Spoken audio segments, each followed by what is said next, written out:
casi a finales de la clase y también saldar lo que son los cuestionarios que nos faltaban. Ya habíamos dado lo que es el cuestionario de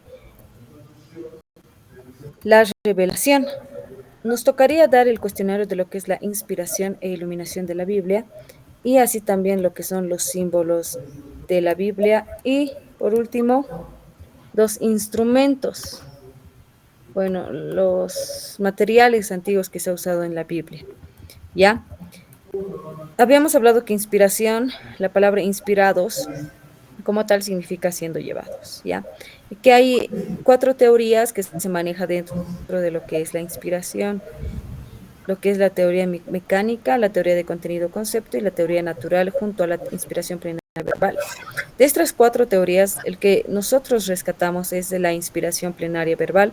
¿Por qué? Porque hace referencia a que absolutamente toda la Biblia está inspirada por Dios, cosa que las otras teorías no afirman. Las otras teorías afirman que simplemente una parte es del ser humano, o que simplemente algunas partes es de Dios, o que en su mayoría viene siendo parte enseñanzas del humano, nada más. Pero la cuarta, que es la inspiración plenaria verbal, que está subrayado con amarillo, nos menciona que toda la palabra de Dios es inspirada. Entonces es por ello que nosotros agarramos y nos quedamos con esto, con la inspiración plenaria verbal, y su texto de apoyo es Primera de Corintios capítulo 2 verso 13. También habíamos hablado de lo que es la iluminación, que es necesario que nosotros tengamos esa iluminación por parte de Dios. ¿Por qué? Porque hay tres tipos de ceguera, lo que es la ceguera natural, lo que es la ceguera satánica y lo que es la ceguera carnal. Son tres tipos de ceguera que hay en este mundo. Muchos de nosotros estábamos con la ceguera natural y es que Dios ha llegado a nuestra vida a iluminarnos y quitarnos la venda de los ojos y es a través de ello que nosotros recién podemos comprender las escrituras. Por eso es que para muchas personas las escrituras es cosa de locos, como se lo menciona, ¿no es cierto? ¿Por qué? Porque no pueden comprenderla, no tienen la iluminación que nosotros tenemos al haber aceptado a Cristo en nuestro corazón. Hemos visto lo que son los resultados e implicaciones de la iluminación. Entre ellos está que los pecadores son salvados, que los cristianos son fortalecidos. Las implicaciones que tiene lo que es la iluminación es, uno, la iluminación no es automática. Cada uno de nosotros no puede decir, ah, quiero tener iluminación y la obtiene, no, sino que nosotros debemos estar en constante comunión con Dios para obtener esta iluminación. ¿Por qué? Porque solamente así vamos a aplicar lo espiritual a lo espiritual, ¿ya? Eh, Estudiamos lo que son los símbolos de la Biblia. Habíamos dicho que la Biblia se asemeja a lo que es un espejo, una lámpara, una espada, un martillo, una semilla, al agua, los metales preciosos, oro y plata, los alimentos nutritivos, leche, pan, carne, miel, y también a lo que es el fuego. ¿Por qué a cada uno de esto? Porque el espejo es que podemos ver nuestros errores, nos ilustra en qué estamos mal. Una lámpara porque nos alumbra el camino, nos alumbra en medio de la oscuridad que nosotros podamos estar en algún momento de nuestras vidas. Una espada, ¿por qué? Por su capacidad para poder cortar, ¿ya? Recordemos que la espada de nosotros es la palabra de Dios, es con ello con lo que nos podemos defender. Un martillo, ¿por qué? Porque tiene una capacidad para destruir, pero también para construir, pero no destruir cosas buenas, sino destruir todo lo malo que tenemos y construirnos nuevamente. Una semilla, ¿por qué? Porque una vez que la semilla, la palabra de Dios está sembrado en nuestros corazones, va a empezar a dar su fruto, va a empezar a crecer. Y es ahí donde entra lo que es el agua también. ¿Por qué? Porque el agua tiene una capacidad para poder limpiar, incluso para poder llegar a hacer cocer los alimentos. Lo ponemos en agua hirviendo y es que se va saliendo absolutamente todo lo malo que quizá tiene esa verdura o algún alimento. Entonces, de la misma manera, el agua nos llega a limpiar. Metales preciosos, el oro y la plata. ¿Por qué? Porque la palabra de Dios es tan deseable y tan preciosa y tan bello como unos metales preciosos. Alimentos nutritivos, leche, pan, carne y miel. Nosotros debemos alimentar nuestro espíritu estudiando lo que es la palabra de Dios. Y ese es nuestro alimento, la palabra de Dios. Es esa leche que nos ayuda a crecer, es ese pan eh, que nos alimenta nuestro cuerpo, es esa carne, esa carne, ese alimento sólido con el cual podemos decir estamos creciendo en la palabra de Dios y no estamos quedándonos como niños chiquitos. Y esa miel que también nos da esa dulzura en nuestras vidas. Un fuego, ¿por qué? Porque tiene una habilidad para juzgar, para purificar y consumir. ¿Qué quiere decir eso? Que nosotros tenemos un fuego en nuestro interior y lo hacemos la comparación con la Biblia. ¿Por qué? Porque cuando leemos la Biblia, ese fuego que arde en nuestro interior, que viene siendo el Espíritu Santo, lo tenemos que avivar. Tenemos que avivar, tenemos que avivar, tenemos que avivar para que no se apague ese fuego, ¿no es cierto? Por eso es que se asemeja a lo que es un fuego. Eso habíamos visto en la anterior clase, juntamente con los materiales antiguos de la Biblia. Habíamos visto las tablillas de arcilla, habíamos visto las tablillas de Ebla, que va relacionado a que se trata de un hallazgo arqueológico en la antigua ciudad de Siria. ¿Qué se ha hallado en esta ciudad? Se ha hallado tablillas de arcilla, pero se lo menciona tablillas de Ebla. ¿Por qué? Porque ha sido en la ciudad de Siria de Ebla, por eso lleva ese nombre. Habíamos hablado de los cueros, que se realizaban las escrituras en cueros de animales, en tablas de piedra. Una muestra es los 10 mandamientos que Dios le ha dado a Moisés en lo que es en las piedras, ¿no es cierto? Papiro, habíamos hablado también de lo que es un papiro, de dónde sale un papiro, de qué árbol, a qué se debe el nombre, en dónde es originario, bueno, es originario en Egipto, ¿no es cierto? Habíamos visto todo aquello. El pergamino y la vitela, habíamos visto cuáles son las diferencias, que el pergamino se fabricaba con pieles de animales limpios, como ser la vaca, la cabra, el antílope y sobre todo la oveja. En cambio, la vitela es una calidad superior del pergamino. ¿Por qué? Porque se la realizaba a partir de pieles de animales jóvenes, en este caso, viene siendo corderito, cabrito, ternera o preferentemente animales muertos al nacer. Los rollos, también habíamos hablado de los rollos, que estos rollos se hacían pegando las hojas de los papiros, unas con otras, y se podían enrollar en largas tiras alrededor de un palo. Y a eso, como ustedes ven en la imagen, se realizaba lo que es el rollo. Tal y como lo dice su nombre, rollos, se van enrollando, ¿ya? Y también habíamos hablado del papel, que ya ha sido inventado en China y que el primer libro impreso es la Biblia, ¿no es cierto? ¿Con quién? De la imprenta estamos hablando en este caso de Gutenberg. Habíamos también visto lo que son los instrumentos usados para escribir.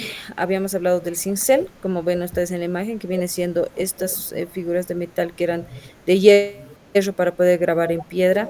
La pluma, que se realizaba con punta hecha de juncos y que esto se utilizaba para escribir en vitela, pergamino y papiro. Habíamos hablado también de la tinta negra, que estaba hecho con hojolín. ¿Qué era hojolín? Eran huesos quemados de cordero y aceite. Esto se mezclaba con una solución de goma y agua. Y es ahí que se obtenía lo que es este final que ustedes ven, tinta negra en forma de círculos. También habíamos hablado de lo que son los tipos de escritura. Estamos haciendo un recordatorio rápido. Tipos de escritura. ¿Cuáles son los dos tipos de escritura? El uncial y la minúscula. Uncial del latín uncia, que significaba pulgada. ¿Cómo eran estos tipos de escritura? Eran en letras mayúsculas, ¿ya? Escritura minúscula eran en cursivo, eran letras corridas, escritos a mano. Es la diferencia de los tipos de escritura, no se olviden, porque esto entra en el cuestionario. Y por último, la división de la Biblia en capítulos y versículos. Ha sido en capítulos ha sido dividida en capítulos por el cardenal Hugo. Ya está incorporado estas divisiones en capítulos hasta el 1250 después de Cristo. Y la división en versículos ha sido posterior a esta división de capítulos por Robin Stephen, quien ha introducido un Nuevo Testamento, ¿ya? Bueno, él ha quedado sin dividir, pero sin embargo con él ha iniciado lo que es la división en versículos. La primera Biblia completa ya dividida en versículos ha sido en inglés. Fue la Biblia de Ginebra en el año 1560. Es lo que habíamos visto, estimados hermanos, la anterior clase. Lo estoy haciendo de manera rápida porque tenemos que abarcar también el día de hoy dos temas. Vamos a abarcar lo que es el canon de la Biblia y también vamos a abarcar lo que es los libros apócrifos, no en su totalidad los libros apócrifos, pero sí de una manera inicial, porque a la siguiente clase lo vamos a culminar lo que es el tema de los libros apócrifos, ¿ya? Entonces, el día de hoy vamos a avanzar estos dos temas, pero antes de iniciar, estimados hermanos, yo quisiera que puedan responder lo que es el cuestionario. Voy a enviar en este momento al grupo lo que es el enlace con la misma modalidad que el anterior. Voy a enviar. Vamos a hacerlo primeramente del tema 4, que viene siendo inspiración e iluminación. El tema 4 en su mayoría son incisos, opciones. son 10 preguntas, bueno, 11 preguntas, pero en su mayoría son incisos. Entonces, en este momento voy a compartir el enlace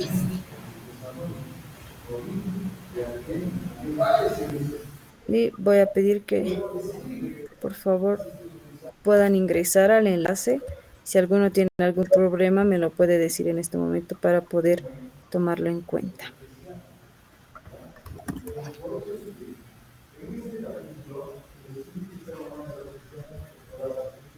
Ya.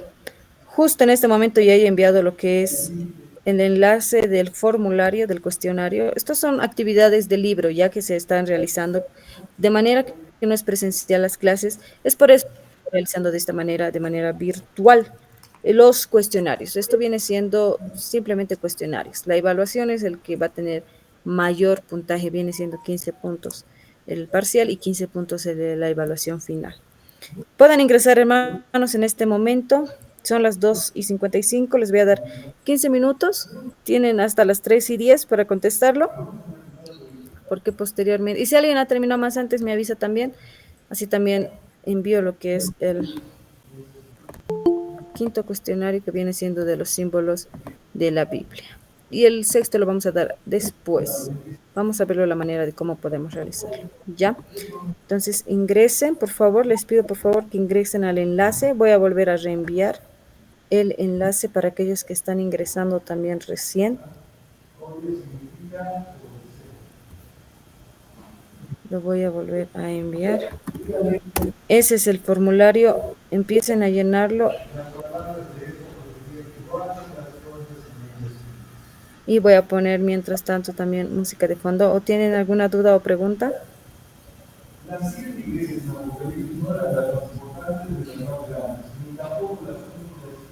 Bien, no habiendo dudas, les animo a que puedan ir respondiendo lo que son las preguntas del cuestionario.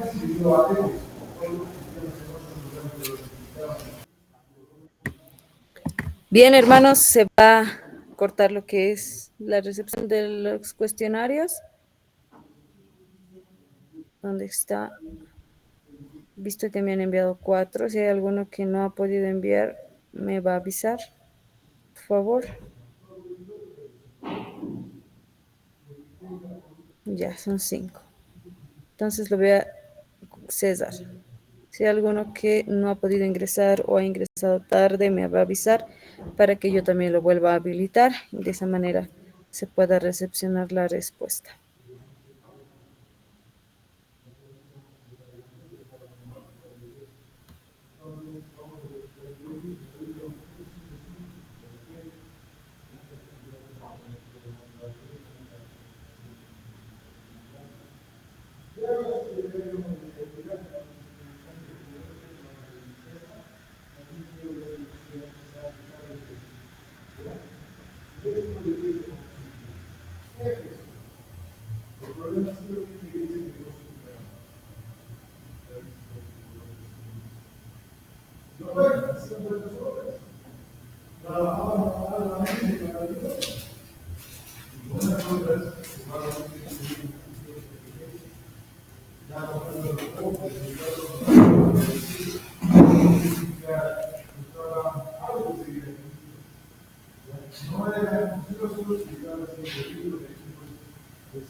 Ahora sí, bien, nuevamente buenas tardes, hermanos.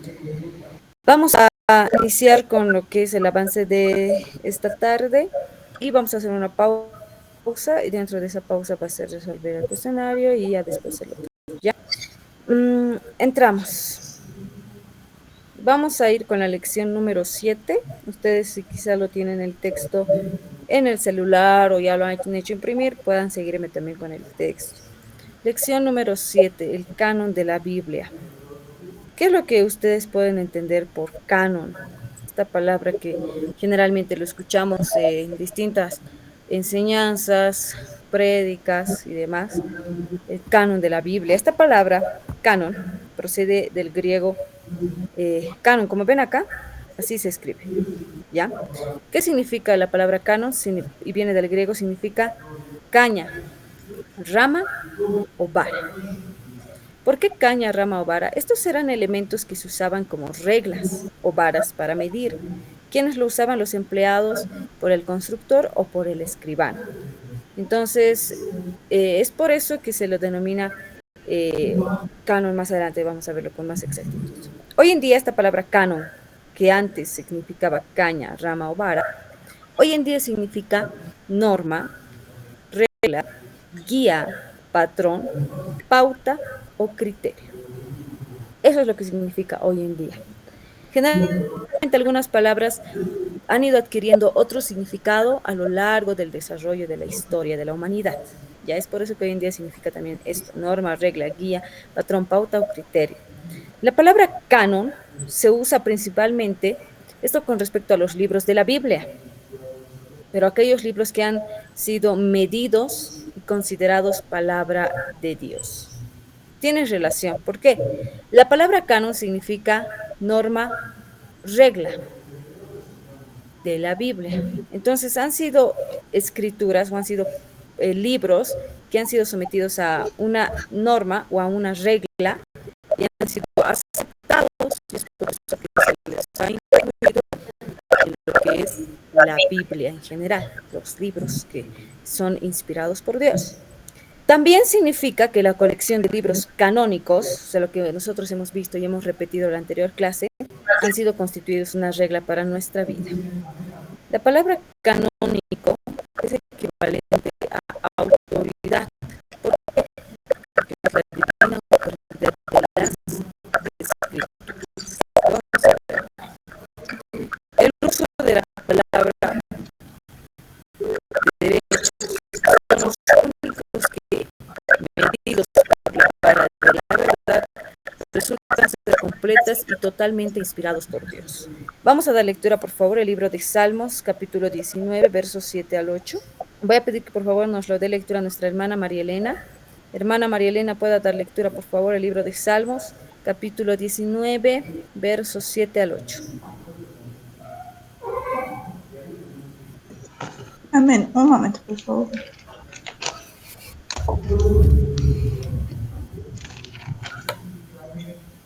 (19) del 7 al 8 dice: La ley de Jehová es perfecta, que convierte el alma. El testimonio de Jehová, es fiel, que hace sabio al sencillo. Los mandamientos de Jehová son rectos, que alegran el corazón. El precepto de Jehová es puro, que alumbra los ojos. Amén. Amén. Amén, gracias. Como lo dice ahí, los preceptos de Jehová son puros, son verdaderos, en otras palabras, son rectos. Es por eso que se los denomina a los, desde el Génesis hasta el Apocalipsis, se los determina como libros canónicos. ¿Por qué? Porque han sido aceptados dentro de esas reglas, dentro de esos parámetros donde se menciona que son realmente libros verdaderos, que son inspirados por Dios.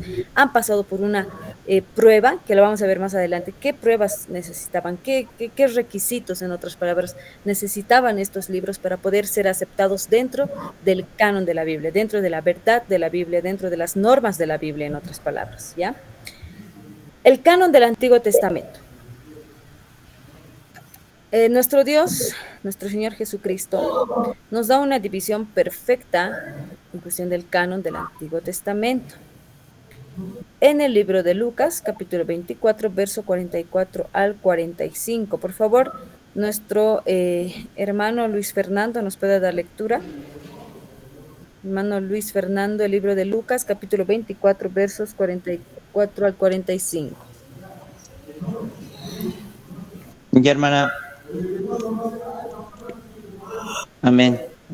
A ver, así dice la palabra de Dios en Lucas 24, 44. Y les dijo: Estas son las palabras que os hablé, estando aún con vosotros, que era necesario que se cumpliesen todo lo que está escrito de mí en la ley de Moisés, en los profetas y en los salmos. 45. Entonces les abrió el entendimiento para que comprendiesen las escrituras. Amén, gracias.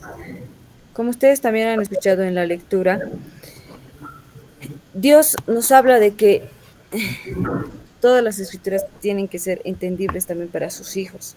Es por eso que hay una división perfecta en el canon, que quiere decir que los libros que están en la Biblia, que nosotros conocemos y que nos lo hemos memorizado, no son libros comunes y corrientes que hablan cualquier cosa, no, sino que dentro del canon han sido aceptados. ¿Por qué? Porque realmente se ha visto la verdad, la revelación de Dios en esos libros, que han sido realmente inspirados por Dios. Estamos hablando de la ley, los profetas, los escritos. El canon del Antiguo Testamento se cesó con Malaquías. Ojo, el canon del Antiguo Testamento. El Antiguo Testamento desde Génesis, estamos hablando desde Génesis hasta Malaquías. Ahí se ha cerrado el canon del Antiguo Testamento. O sea que no puede venir aquí otro libro a introducirse al final de Malaquías, al medio desde Génesis hasta Malaquías, o incluso antes del Génesis otro libro. No, sino el canon que se ha establecido se cierra con Malaquías. ¿En qué año? En el año 397 antes de Cristo. Es por eso que este libro, Malaquías, es llamado el sello de los profetas. ¿Ya? Este es el canon hebreo que es igual al de nuestras Biblias evangélicas, que nosotros lo tenemos, la Reina Valera, que es lo que generalmente se usa, ¿no es cierto? Josefo dice que desde Artajerjes nadie había agregado ni quitado nada. ¿En dónde? En el canon del Antiguo Testamento. En esta recopilación no estaban los libros apócrifos. Vamos a ver ya posterior en esta clase cuáles son los libros apócrifos. Entonces quiero mencionar y recalcar lo siguiente. El canon del Antiguo Testamento se cierra ¿con quién? Con Malaquías. ¿En qué año? En el año 397 antes de Cristo. O sea que no hay otros libros. No deberían de haber otros libros, pero vamos a ver adelante por qué hay otros libros. ¿Ya? Ahora, vámonos con el canon del Nuevo Testamento. Los 27 libros que integran el canon del Nuevo Testamento han sido escritos según varios eruditos, por 8 autores. Entre ellos se puede mencionar que hay 7 hebreos y un gentil. Esto según varios eruditos de la teología, ¿ya?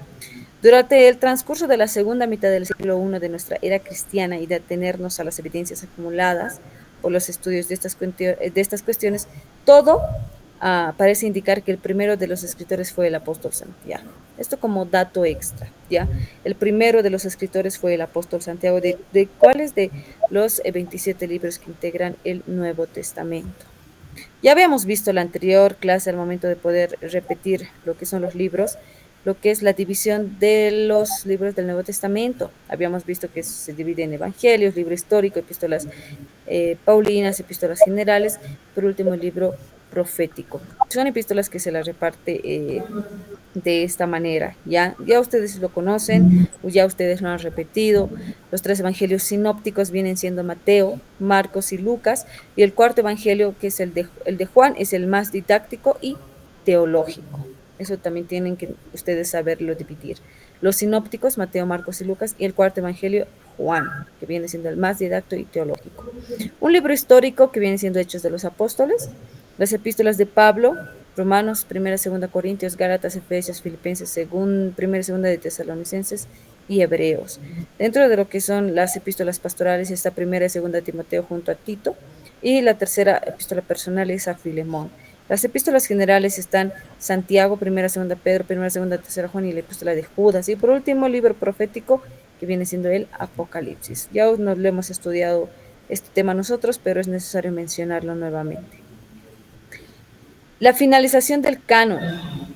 El Antiguo Testamento para el año 400 a.C., todos los libros del Antiguo Testamento ya han sido escritos, coleccionados, honrados y reconocidos como libros oficiales y canónicos. Ojo, ya para el año 400 a.C. ya han sido reconocidos como libros oficiales, todos los libros que nosotros hoy en día conocemos del Antiguo Testamento.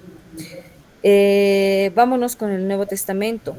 El tercer concilio de Cartago, que se llevó a cabo en el año 397 después de Cristo, los 27 libros del Nuevo Testamento ya han sido declarados canónicos. Sin embargo, es necesario entender que la Biblia no es una colección autorizada de libros, sino que es una colección de libros autorizados. En otras palabras, los 27 libros del Nuevo Testamento no han sido inspirados porque el Concilio de Cartago proclamó que lo era, sino que el Concilio de Cartago los proclamó como tales porque ya habían sido inspirados. ¿Qué quiere decir eso? Que todos los libros dentro del canon bíblico se los ha considerado aceptables. ¿Por qué? Porque ya habían sido inspirados por Dios. Dentro de las escrituras se muestra, e incluso en la Biblia nos citan, ¿no es cierto?, algunos textos. Por ejemplo, en el libro del Nuevo Testamento vamos a ver que algunas veces nos cita lo que es el libro de Salmos, nos cita algunos libros del Antiguo Testamento. Entonces, entre ambos se complementan. Y viendo todo aquello, aquellos encargados dentro del concilio para determinar cuáles iban a ser los libros canónicos de la Biblia, lo han visto realmente aceptables, en el sentido de que habla la verdad, de que no habla mentiras, sino que habla puras palabras inspirados por quién, por Dios. ¿Ya? Para el siglo IV, los 27 libros ya han sido aceptados dentro del canon de la Biblia.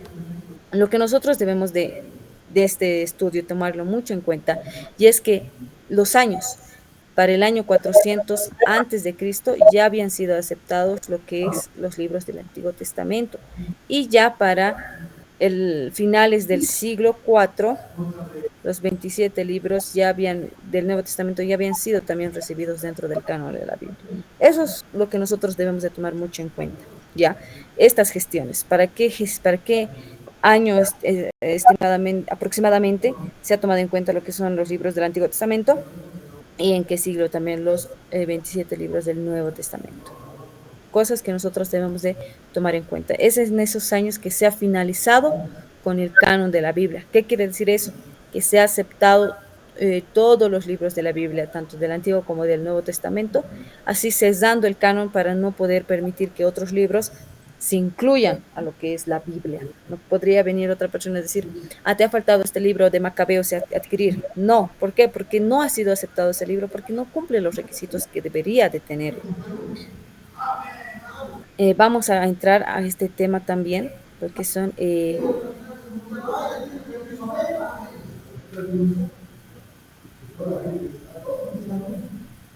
ya, vamos a entrar a este tema que son testimonios de los padres de la iglesia respecto de los libros canónicos del Nuevo Testamento. Los padres de la iglesia fueron los líderes de la iglesia en el siglo II, es decir, que ellos fueron posteriores a los apóstoles. Algunos de ellos eran discípulos de los apóstoles. Y vamos a ver en este momento algunos testimonios. Clemente de Roma ha citado lo que es Mateo, Lucas, Romanos, Hebreos, Primera de Timoteo y Primera de Pedro. Policarpio ha citado 10 epístolas de Pablo. Ignacio, en sus 7 cartas, ha citado a Mateo, Primera de Pedro, Primera de Juan, y adicional a ello menciona 9 epístolas de Pablo, además de 3 evangelios. Papías era un discípulo del apóstol Juan, y él ha citado lo que es el discurso del Señor Jesús en el Evangelio de Juan. Estamos viendo qué libros han citado estos denominados padres de la iglesia, quienes han sido los líderes de la iglesia en el siglo II. ¿Por qué? Porque a través de ello vamos a ver que realmente han sido citados los libros canónicos de la Biblia y no así los deuterocanónicos. Tasiano, él ha hecho una armonía de los 4 evangelios. Justino Mártir, en sus apologías ha citado lo que es Apocalipsis, Hechos y 8 epístolas de Pablo. Irineo ha citado como escrituras a la mayor parte de los libros del Nuevo Testamento y en sus 10 ya como el Evangelio y los apóstoles. Tertuliano de Cartago, él vivía mientras los manuscritos originales de las epístolas aún existían. Tertuliano habla de las escrituras cristianas por primera vez como el Nuevo Testamento. La tradición a partir de Tertuliano ha establecido el empleo de la palabra testamento. Lo más aprobado es Antiguo y Nuevo Pacto, como ya lo habíamos visto, que también se lo llama así a lo que son el Antiguo y el Nuevo Testamento. ¿Ya?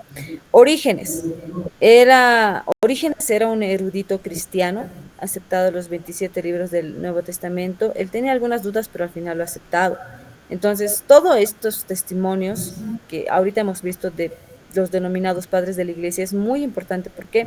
Porque ha confirmado la autenticidad de los libros del Nuevo Testamento que hoy tenemos, cuyos manuscritos originales no lo podemos tener a la mano, ¿no es cierto? Porque se han perdido. Entonces, de esa manera es que nosotros podemos entender que estos testimonios, tanto de Clemente, de Policarpio, de Ignacio, de Papías, de Tasiano, de Justino Mártir, de Irineo, Tertuliano y de Orígenes, ellos han citado ciertos libros de la Biblia, pero libros canónicos, Quizá alguno de ellos iba a citar Macabeos. Entonces podemos llegar a entender que Macabeos sí estaba dentro de la Biblia antiguamente, pero no.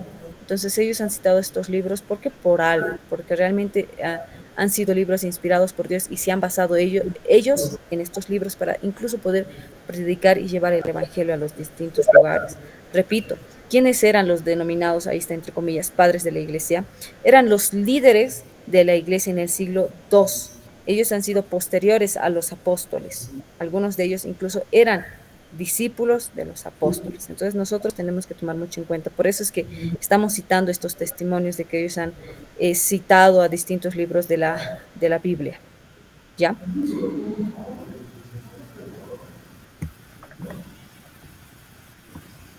Aquí vamos a seguir. No lo está, vamos a compartir dentro de lo que es, qué requisitos tendría que tomar lo que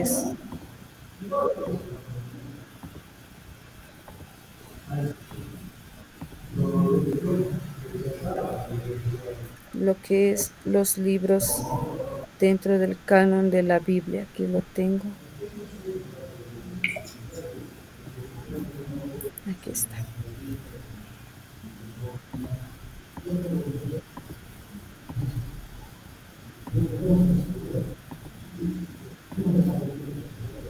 Ya, ustedes también lo ven en pantalla. Acá está. Subtítulo, no lo tengo en la diapositiva. Pruebas a las cuales fueron sometidos los libros del Nuevo Testamento. En este caso viene siendo los libros canónicos. Como inciso A podemos mencionar la paternidad literaria. ¿Qué quiere decir eso? Para que se pueda aceptar estos libros, han pasado por una serie de pruebas, ¿ya? Y una de esas pruebas es la paternidad literaria. Es poder saber quién era el autor o quién ha escrito ese libro o esa epístola. Ellos necesitaban saber. ¿Y qué han hecho? Lo han averiguado y en base a ello también se han basado para poder ver si es un libro realmente inspirado o no inspirado por Dios. Como inciso B, vemos la aceptación por las iglesias locales. O sea, ¿ese libro ha sido leído por las diversas iglesias o simplemente por algunas iglesias? Porque si era solamente por algunas ya viene siendo raro. Cuando algo viene siendo también de Dios, todos lo aceptan, hay una aceptación dentro de las iglesias y lo empiezan a usar. Entonces, ¿cuál era la opinión de esas personas también que habían leído lo que son los libros del Nuevo Testamento? Reconocimiento por los padres de la iglesia. Aquí está. La tercera prueba es el reconocimiento por los padres de la iglesia. ¿Quiénes hemos dicho que eran los padres de la iglesia? Aquellos que han estado en el siglo II, ¿no es cierto? Posterior a los apóstoles. Incluso algunos de ellos habían sido los discípulos de los mismos apóstoles. Si ellos los reconocían, entonces sí podrían tener un punto a su favor para poder ser aceptados dentro del canon de la Biblia. Se hacían la siguiente pregunta. ¿Habían citado del libro los alumnos de los apóstoles? Por ejemplo, un hombre llamado Policarpio era discípulo del apóstol Juan. Por lo tanto, una prueba de un libro podría haber sido, ¿qué pensaba Policarpio del libro? Entonces se sometían a esa serie de pruebas estos libros para poder ser aceptados dentro del canon. Como inciso D tenemos tema del libro. ¿Cuál es el contenido? ¿Qué nos enseña el libro? Contradecía otros libros. Por ejemplo, supongamos que han estudiado para poder ver e introducir dentro del canon de la Biblia, han estudiado lo que es el libro de Juan.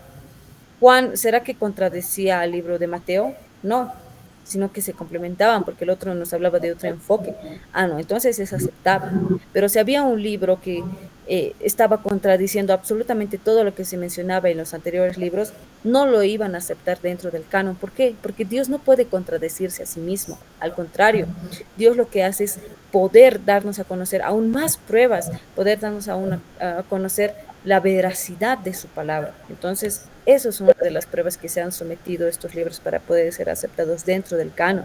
Y, por último, podemos mencionar la edificación personal. O sea, ¿tenía el libro la capacidad de inspirar, convencer y edificar a las congregaciones locales y a los creyentes individuales?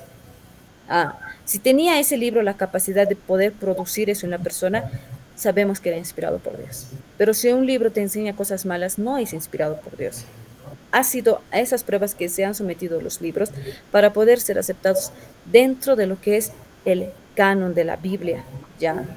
A esas pruebas se han sometido la paternidad literaria, la aceptación por las iglesias locales, el reconocimiento por los padres de la iglesia, el contenido del libro y la edificación personal que podría haber en lo que es el libro.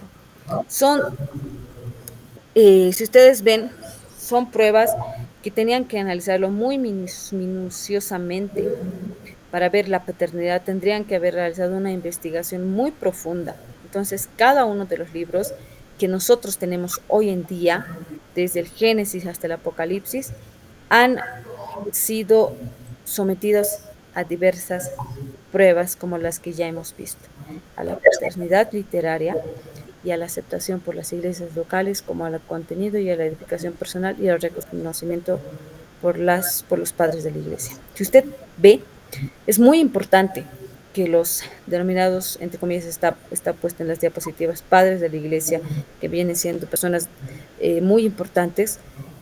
Era muy importante que ellos puedan mencionar algún libro que se encuentra en la Biblia hoy en día nosotros lo que tenemos. ¿Por qué? Porque así nosotros podíamos entender que ellos usaban esos libros para poder predicar la palabra de Dios, para poder estudiar la palabra de Dios. Entonces era muy importante ese reconocimiento por los padres de la iglesia, ¿ya? Y esas son las pruebas a las que se ha sometido.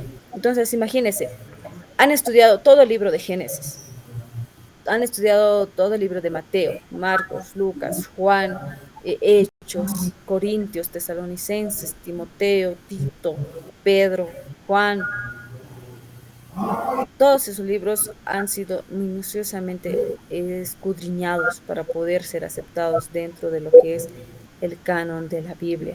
No solo ellos, también los libros del Antiguo Testamento tenían que someterse a las pruebas para poder ver si eran libros realmente inspirados o no inspirados por Dios. Tenían que someterse a esas pruebas. ¿Ya? Eso es lo referente a lo que es el canon de la Biblia, estimados hermanos. Ahora, nosotros también vamos a ver lo que es, ahora nosotros también vamos a ver lo que es la lección 8, que vienen siendo los libros apócrifos. Los libros apócrifos vienen siendo un tema muy importante. ¿Por qué? Porque estos libros apócrifos, hoy en día muchos lo usan. La Iglesia Católica usa algunos libros apócrifos.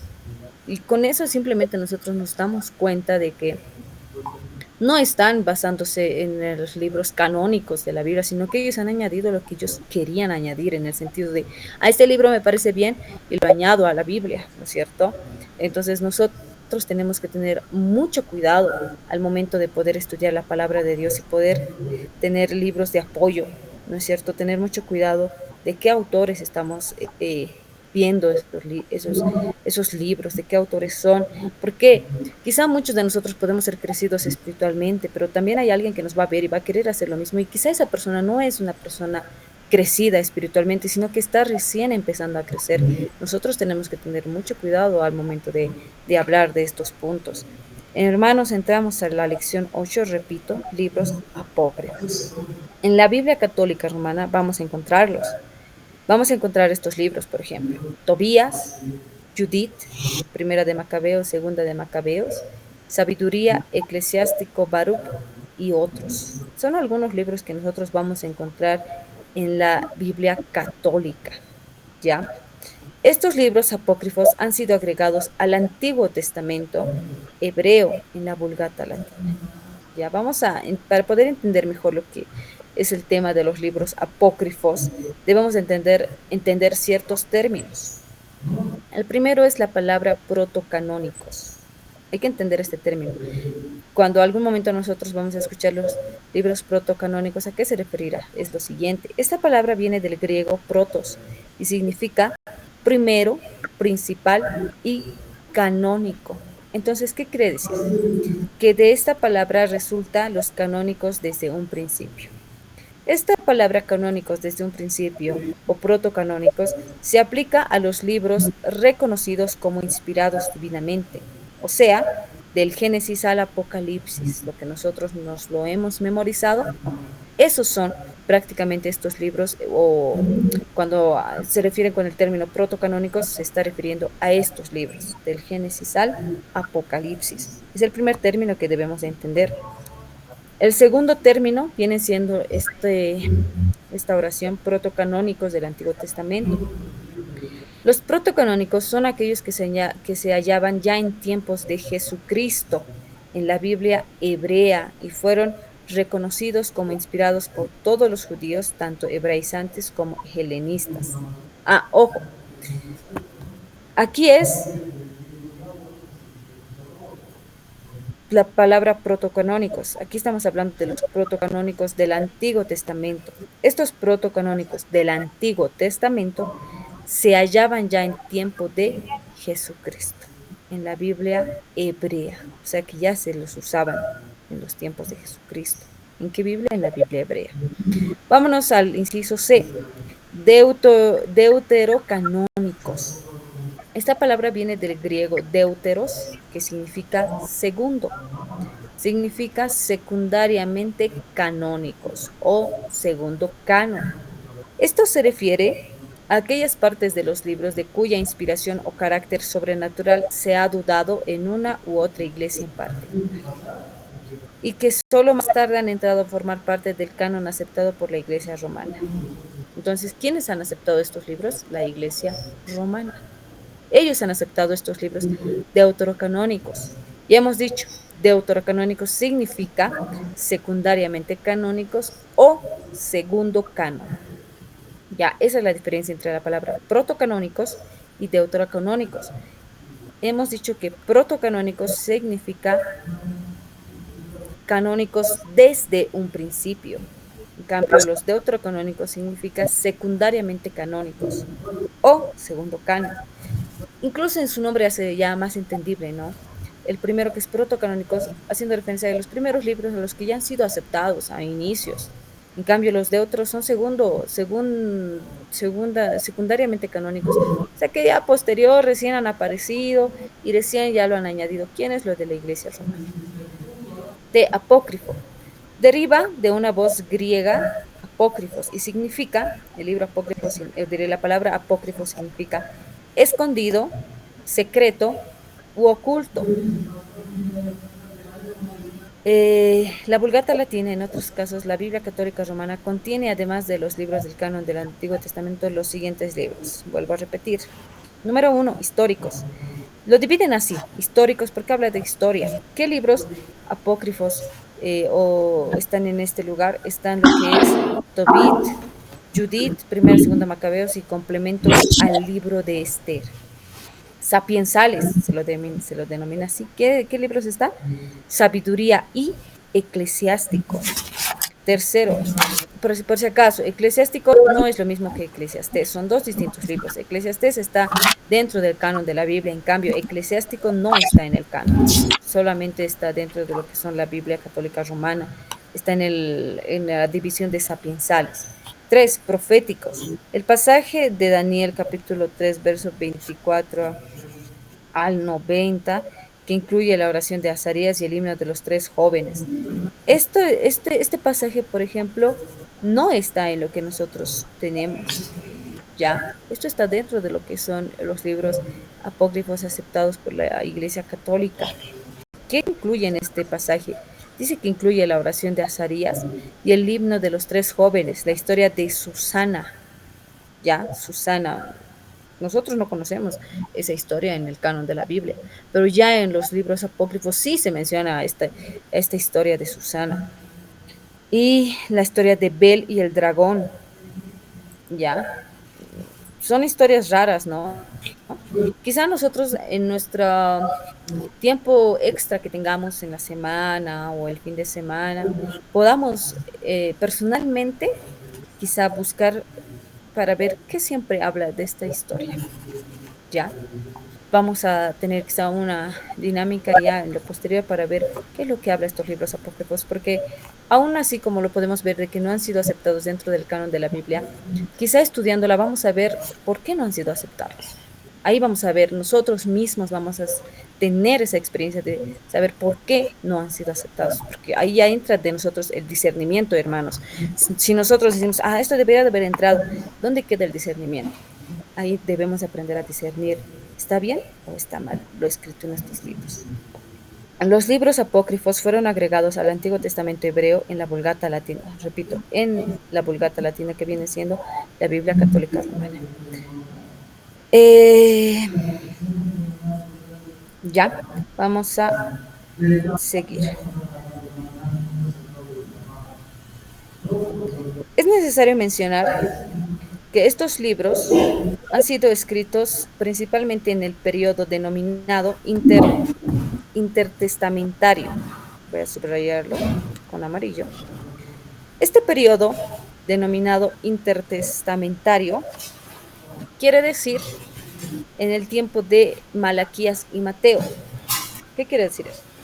Génesis, el Antiguo Testamento inicia en Génesis y termina en Malaquías. De ahí hay un tiempo, un vacío, vamos a decirlo, y luego viene lo que es el Nuevo Testamento de Mateo hasta Apocalipsis. Entonces, en ese vacío denominado es que se han escrito estos libros apócrifos, hermanos, en ese lapso de tiempo. Esto se lo denominaba el silencio de Dios. ¿Ya? ¿Por qué? Porque en ese lapso de tiempo de Malaquías a Mateo se lo denominaba el silencio de Dios, porque ya han cesado lo que son las profecías. Ya no había la revelación de Dios. Por eso se lo ha denominado el silencio de Dios, porque Dios ha quedado en silencio. Ya no ha dado profecías más allá. Repito, en ese lapso de tiempo de Malaquías a Mateo se lo denominaba el silencio de Dios y, en otras palabras, era el periodo intertestamentario. No había más profecías. Y en ese lapso de tiempo es que se han escrito estos libros apócrifos. Ya hay que notar eso. Los 7 libros creados en el 200 y el año 30 antes de Cristo, la mayoría de estos libros han sido escritos en el griego, ¿ya? Es un idioma que en aquel entonces era el más utilizado. Perdón. Estas dos circunstancias contrastan con el resto del Antiguo Testamento, pues todos sus libros fueron escritos en hebreo. Ojo, notemos que la Biblia sabemos que ha sido escrito en 3 idiomas, hebreo, griego y arameo. Habíamos dicho que la mayoría de los libros del Antiguo Testamento ha sido escrito en hebreo y algunas partes en arameo.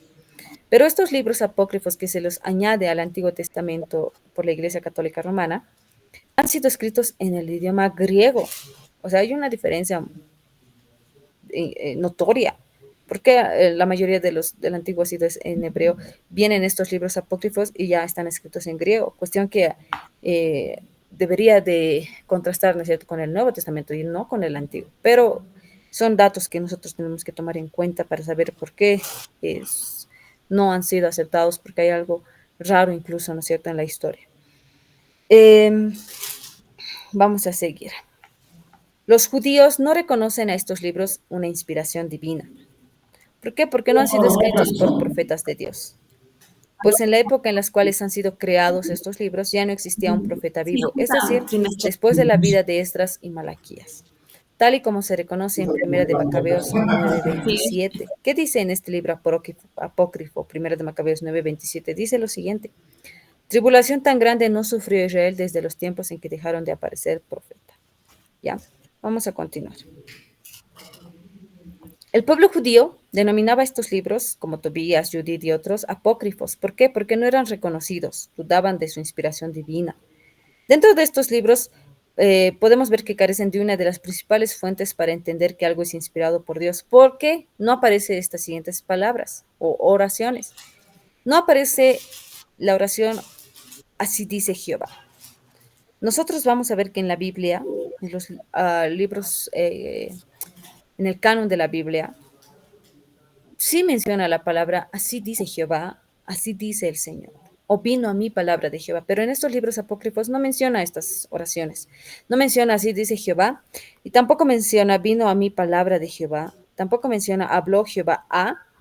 Al contrario, expresan su inspiración humana. No menciona a Jehová muchas veces, entonces da a conocer que no es inspiración de Dios. En segunda de Macabeos, capítulo 15, verso 37 al 38, nos dice lo siguiente. Y yo termino aquí mi narración. Ojo, no dice y Jehová dijo al final tantos. Dice lo siguiente. Y yo termino aquí mi narración. Si está bien escrita y ordenada, esto fue lo que me propuse. Si es mediocre y sin valor, solo eso fue lo que pude hacer. Eso dice en este libro apócrifo, en uno de los versos. Imagínense, si fuera inspiración de Dios, ¿diría eso? No, analícelo. Nuevamente voy a repetir lo que dice en el libro de Segunda de Macabeos, capítulo 15, versos 37 y 38. Dice lo siguiente. Y yo termino aquí mi narración. Si está bien escrita y ordenada, esto fue lo que me propuse, haciendo referencia a su humanidad. Si es mediocre y sin valor, solo eso fue lo que pude hacer. Nuevamente hace referencia a su humanidad. No hace referencia a algo divino, solamente a su humanidad. Continuamos. La Iglesia Católica, lejos de volver al verdadero evangelio, emprendió lo que es un paso adelante en sus tradiciones. ¿Por qué? Y es que en el Concilio de Trento, donde se establece el dogma de fe, de igualar la propia tradición de la Iglesia a la palabra de Dios. ¿Qué quiere decir eso? La palabra iglesia ellos tenían que justificarlo de alguna manera en el uso de las tradiciones religiosas, tales como la oración por los muertos, el purgatorio, el perdón de los pecados por la realización de buenas obras. Y esta justificación ellos lo han encontrado en los libros deuterocanónicos. Ojo, ¿a qué nos estamos refiriendo con esto? Me refiero a que, o nos referimos con esta diapositiva, a que la Iglesia Católica ya estaba con las nuevas tradiciones. En la Biblia no nos menciona que nosotros podemos orar por los muertos. No nos menciona. Tampoco nos menciona que una vez que se muere, vamos a ir a un lugar donde vamos a esperar y recién vamos a ir bien al cielo, en ese denominado purgatorio. No menciona la Biblia en ningún lugar purgatorio. Pero la Iglesia Católica estaba adquiriendo estas tradiciones y ellos tenían que justificar estas tradiciones, ¿ya? Y para justificar estas tradiciones, ¿qué han hecho ellos? Se han basado en versículos que existían en los libros deuterocanónicos, que vienen siendo los libros apócrifos. Se han basado en versículos de estos libros. ¿Para qué? Para justificar estas tradiciones. Por ejemplo, vamos a ver lo siguiente. Para poder justificar que los muertos están intercediendo por los vivos, han agarrado el siguiente versículo de Segunda de Macabeos. Si él no hubiera creído en la resurrección de los soldados muertos, hubiera sido innecesario e inútil orar por ellos. Pero como tenía en cuenta que a los que morían piadosamente los guardaba una gran recompensa, su intención era santa y piadosa. Por esto, hizo ofrecer ese sacrificio por los muertos, para que Dios les perdonara su pecado. Aquí está haciendo referencia a que se puede interceder. Nuevamente, en la última parte dice, por esto hizo ofrecer ese sacrificio por los muertos, para que Dios les perdonara su pecado. Haciendo referencia de que podemos interceder por aquellos que están muertos. ¿No es cierto? Si no me equivoco, hoy en día, si una persona en el área católica, estamos hablando, si una persona fallece, ¿qué es lo que hacen? Si no me equivoco, es en la misa de 7 días, ¿no es cierto? Una vez que fallece la persona. Y es ahí donde ellos mencionan que tienen esa oportunidad de poder ayudar a aquella persona que ha fallecido para que sus pecados se limpien. Desde aquí abajo en la tierra, nosotros podemos ayudar a la persona que ha fallecido. ¿Para qué? Para que sus pecados se limpien y vaya al cielo, ¿me entienden? Eso hace referencia. Y nosotros no aceptamos eso, porque aquella persona que ha fallecido sin Cristo ha fallecido y ya sabemos dónde vaya. Pero en el área católica no. En el área católica mencionan que se puede interceder por los muertos para que vayan al cielo y sus pecados sean limpios. Entonces, ellos se agarran de un libro apócrifo que viene siendo Segunda Macabeos. Ojo, ahí estamos notando por qué no han sido aceptados en el canon de la Biblia. Continuamos. La práctica de los curanderos. Para justificar esta acción, han agarrado el siguiente libro, Tobit, capítulo 6, verso 4 al 9. ¿Qué nos dice en estos pasajes bíblicos? Nos dice lo siguiente. El ángel le dijo, ábrelo y sácale la hiel. el corazón y el hígado y guárdalos. Son un remedio muy útil. Entonces el muchacho preguntó al ángel, amigo Azarías, ¿para qué sirven de remedio la hiel, el corazón y el hígado del pescado? Él contestó, cuando una persona es atacada por un demonio o espíritu malo, si se queman delante de esa persona el corazón y el hígado del pescado, cesa el ataque y no se repite jamás. Y cuando una persona tiene nubes en los ojos, si se untan con la hiel y se sopla en ellos, queda sana. Ah, ¿ustedes creen que un ángel de Jehová diría eso?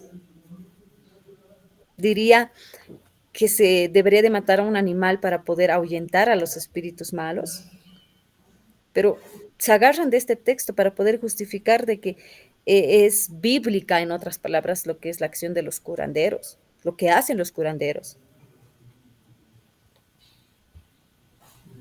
Otra acción. Debemos de entender que Dios no justifica las mentiras, pero ni, bueno, ni tampoco las inspira. ¿Por qué? Porque Dios aborrece al pecador y su palabra dice que los mentirosos no van a heredar el reino de los cielos. Pero ellos agarran de que sí, sí podemos mentir. Vamos a verlo. Aquí, como ustedes ven en las diapositivas, ellos se agarran del libro de Judith. Judith, capítulo 9, verso 13, dice lo siguiente. Palabras para poder engañarlos y causarles el desastre y la muerte, pues tienen planes perversos contra tu alianza, contra el templo consagrado a ti, contra el monte Sión y contra la ciudad que es hogar y propiedad de tus hijos. ¿Ha levantado la mano, hermano?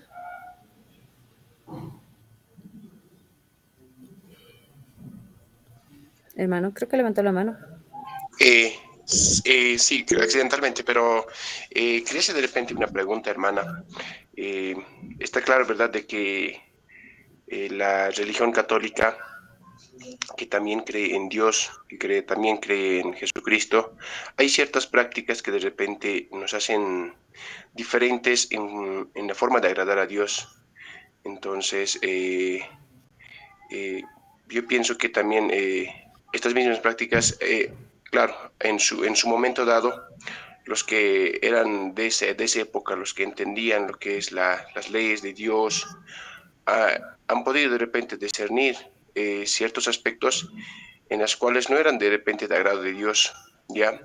Y, por ejemplo, en el Antiguo Testamento mismo, ¿verdad? De que para llegar a Dios se tenía que hacer sacrificios, pero cuando llegó Jesucristo, la forma de llegar a Dios ya no es mediante de repente a sacrificios, como lo hacían en el Antiguo Testamento, porque Dios de repente respaldaba de repente las guerras, ya estaban delante de Él, estaba encabezado por Él las guerras, de repente alguna práctica mismo, por ejemplo, el hecho de, por ejemplo, hacer los sacrificios también eran de repente de agrado de Dios, y en la actualidad es evidente que esas prácticas ya no se las practican bajo un pacto que Jesús mismo dijo, ¿verdad?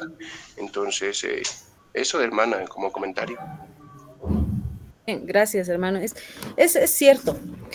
A veces muchos, como se los denomina, ¿no es cierto? Los legalistas quizá se basan tanto en el Antiguo Testamento y quieren basarse netamente en lo que son las leyes del Antiguo Testamento, haciendo referencia a qué actos realizaban el pueblo de Israel, cómo hacían la expiación de pecados y demás. Sin embargo, ya en el Nuevo Testamento entra lo que es el nuevo pacto, que viene siendo, por, como dice acá el hermano ha mencionado, que viene siendo por la sangre de Cristo, ¿no es cierto? Que ya no necesitamos realizar aquí ningún sacrificio, pues el sacrificio vivo lo ha hecho Jesucristo en la cruz del Calvario, que es el Cordero, ¿no es cierto? El Cordero inmolado. Entonces hace referencia a todo aquello. Pero la Iglesia Católica, estimados hermanos, es importante que nosotros lo tomemos muy en cuenta. ¿Por qué? Porque la Iglesia Católica, si ustedes se dan cuenta, tiene un gran control hoy en día dentro de lo que es el mundo. Ustedes han debido ver las noticias en las semanas pasadas, que simplemente por la situación que estaba sucediendo con el sacerdote, con el papa, ¿no es cierto? que se han alarmado, todos se han alarmado porque obviamente estaban diciendo, va a fallecer, cómo se va a ir, haciendo notar de que tiene una gran influencia hoy en día lo que es la Iglesia católica. En las guerras está incluido la Iglesia católica, en todos lados está incluido. Entonces nosotros tenemos que también tomarlo como referencia. Hermano Carlos, adelante. Sí, ¿no? Ya, bueno, buenas tardes, hermana, buenas tardes, hermanos.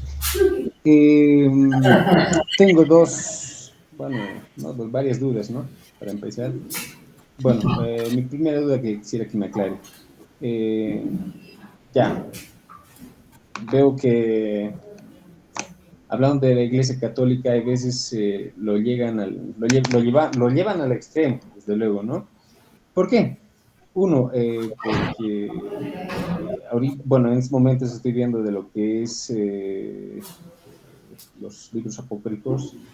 Bueno, la verdad de las cosas, tanto así no se lleva como lo estoy viendo, como usted ahorita lo está explicando, no lo llevan al extremo basándose por ejemplo, segunda de Macabeos 15, 37, 38. No, porque yo le digo, porque yo casi toda mi vida he sido cristiano, católico, ¿ya?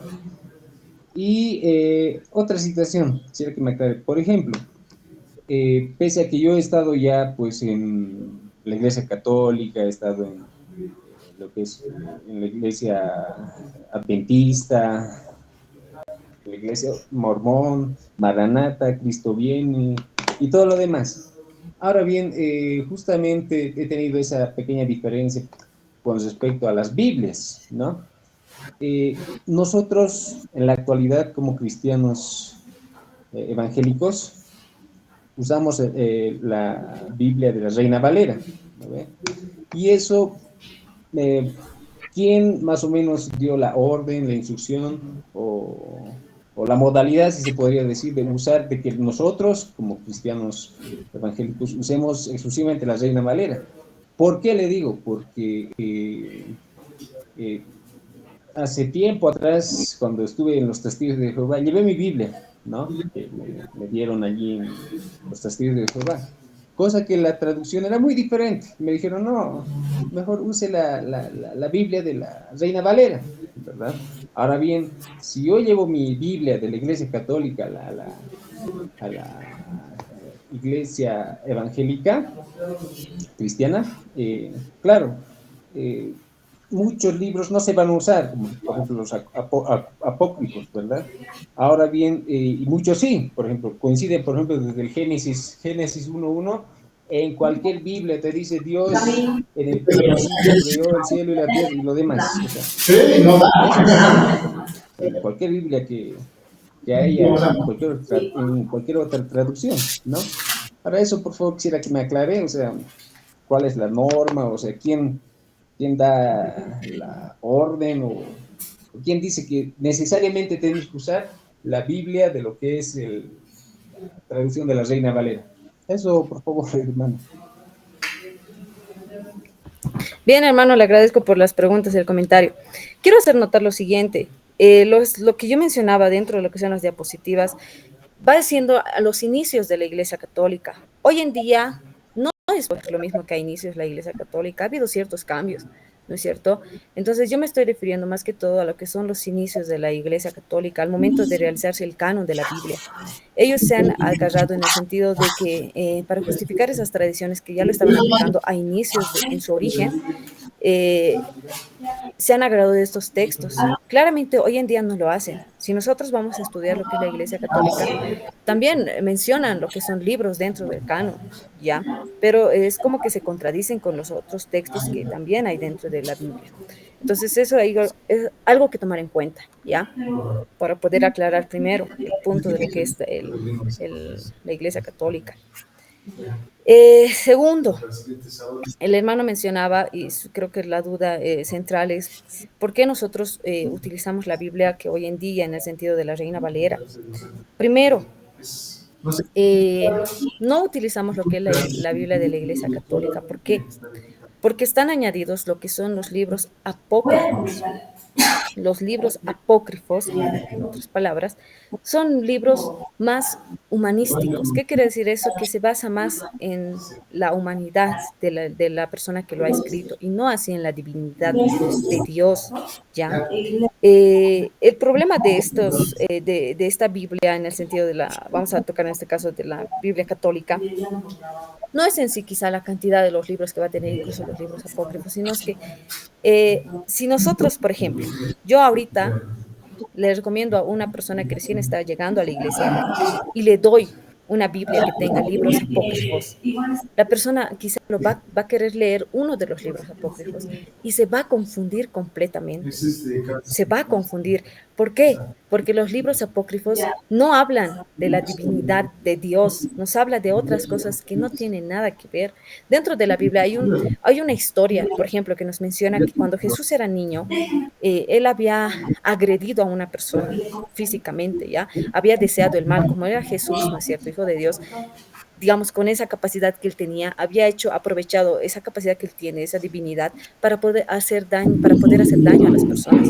Entonces, si yo le voy a dar a un nuevito esos libros, la persona va a salir totalmente confundida. Ya, ahora, segundo, ¿por qué también no lo usamos? Porque se ha establecido el canon de la Biblia, ya lo voy a volver a mostrar en las diapositivas. Este canon que se ha establecido antes, como les había dicho, pasa por lo que son ciertas pruebas, ¿ya? Estas pruebas lo realizan lo que son los padres de la iglesia. ¿Qué quiere decir eso? El canon de la Biblia establece los libros veraces que han sido denominados realmente inspirados por Dios. Esto lo ha realizado en lo que es el Concilio de Trento, si mal no lo recuerdo. Ya. Dentro de este concilio se ha realizado el estudio de cada libro que había y se ha establecido que no se aceptan los libros de Macabeos, de Judith, Eclesiástico y otros. ¿Por qué? Porque no tiene y no muestra la divinidad de Dios. Además de que Jesús no menciona en sus parábolas, no menciona en algunos pasajes bíblicos, incluso hoy en día del Antiguo Testamento, no menciona estos libros, no los cita. Tampoco los padres de la iglesia citan estos libros y es por eso que no se aceptan. Nosotros no lo aceptamos ni lo usamos. ¿Por qué? Porque no están dentro del canon de la Biblia.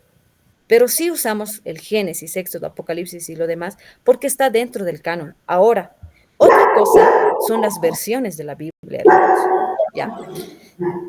Las versiones de la Biblia son distintas, pero siguen manteniendo los mismos libros. Eso es algo que nosotros debemos de tomar mucho en cuenta. Tú vas a agarrar un libro de la nueva versión internacional, los libros siguen siendo los mismos, del Génesis al Apocalipsis. Tú vas a agarrar otra versión. Por ejemplo, vamos a agarrar la versión El Oso. Los libros siguen siendo los mismos. Hay que tomar quizá algo muy en cuenta y es que otra cosa son versiones de la Biblia y otra cosa son la Biblia de las distintas sectas o en este caso como se los llama, quizá algunos lo llaman religiones. Son dos cosas muy distintas. La Biblia que nosotros usamos, que es la Reina Valera generalmente, no hay un mandato que diga todos los cristianos tienen que usar Reina Valera 1960. No lo hay. Pero ¿qué sucede? Lo usamos esta versión porque es la que más se asemeja a lo que es la versión original en la traducción. Si usted sabe griego, agarre la Biblia griega, no hay problema. Pero nosotros no sabemos griego, mucho menos hebreo, ni mucho menos arameo. ¿Qué sabemos nosotros? El latín. Entonces, por lo cual, nosotros agarramos las traducciones que se asemejan al griego original. Obviamente, las traducciones no van a ser perfectas. Por ejemplo, tú vas el quechua de Bolivia no es el mismo que el quechua que usan en Perú. Hay algunas palabras que varían. Entonces viene siendo así las traducciones también. Las traducciones sí, no van a estar al 100% perfectos, pero sí, según las pruebas también que se hicieron en las comparaciones, la Reina Valera es la que más se asemeja a la versión original. Y es por eso que nosotros lo usamos.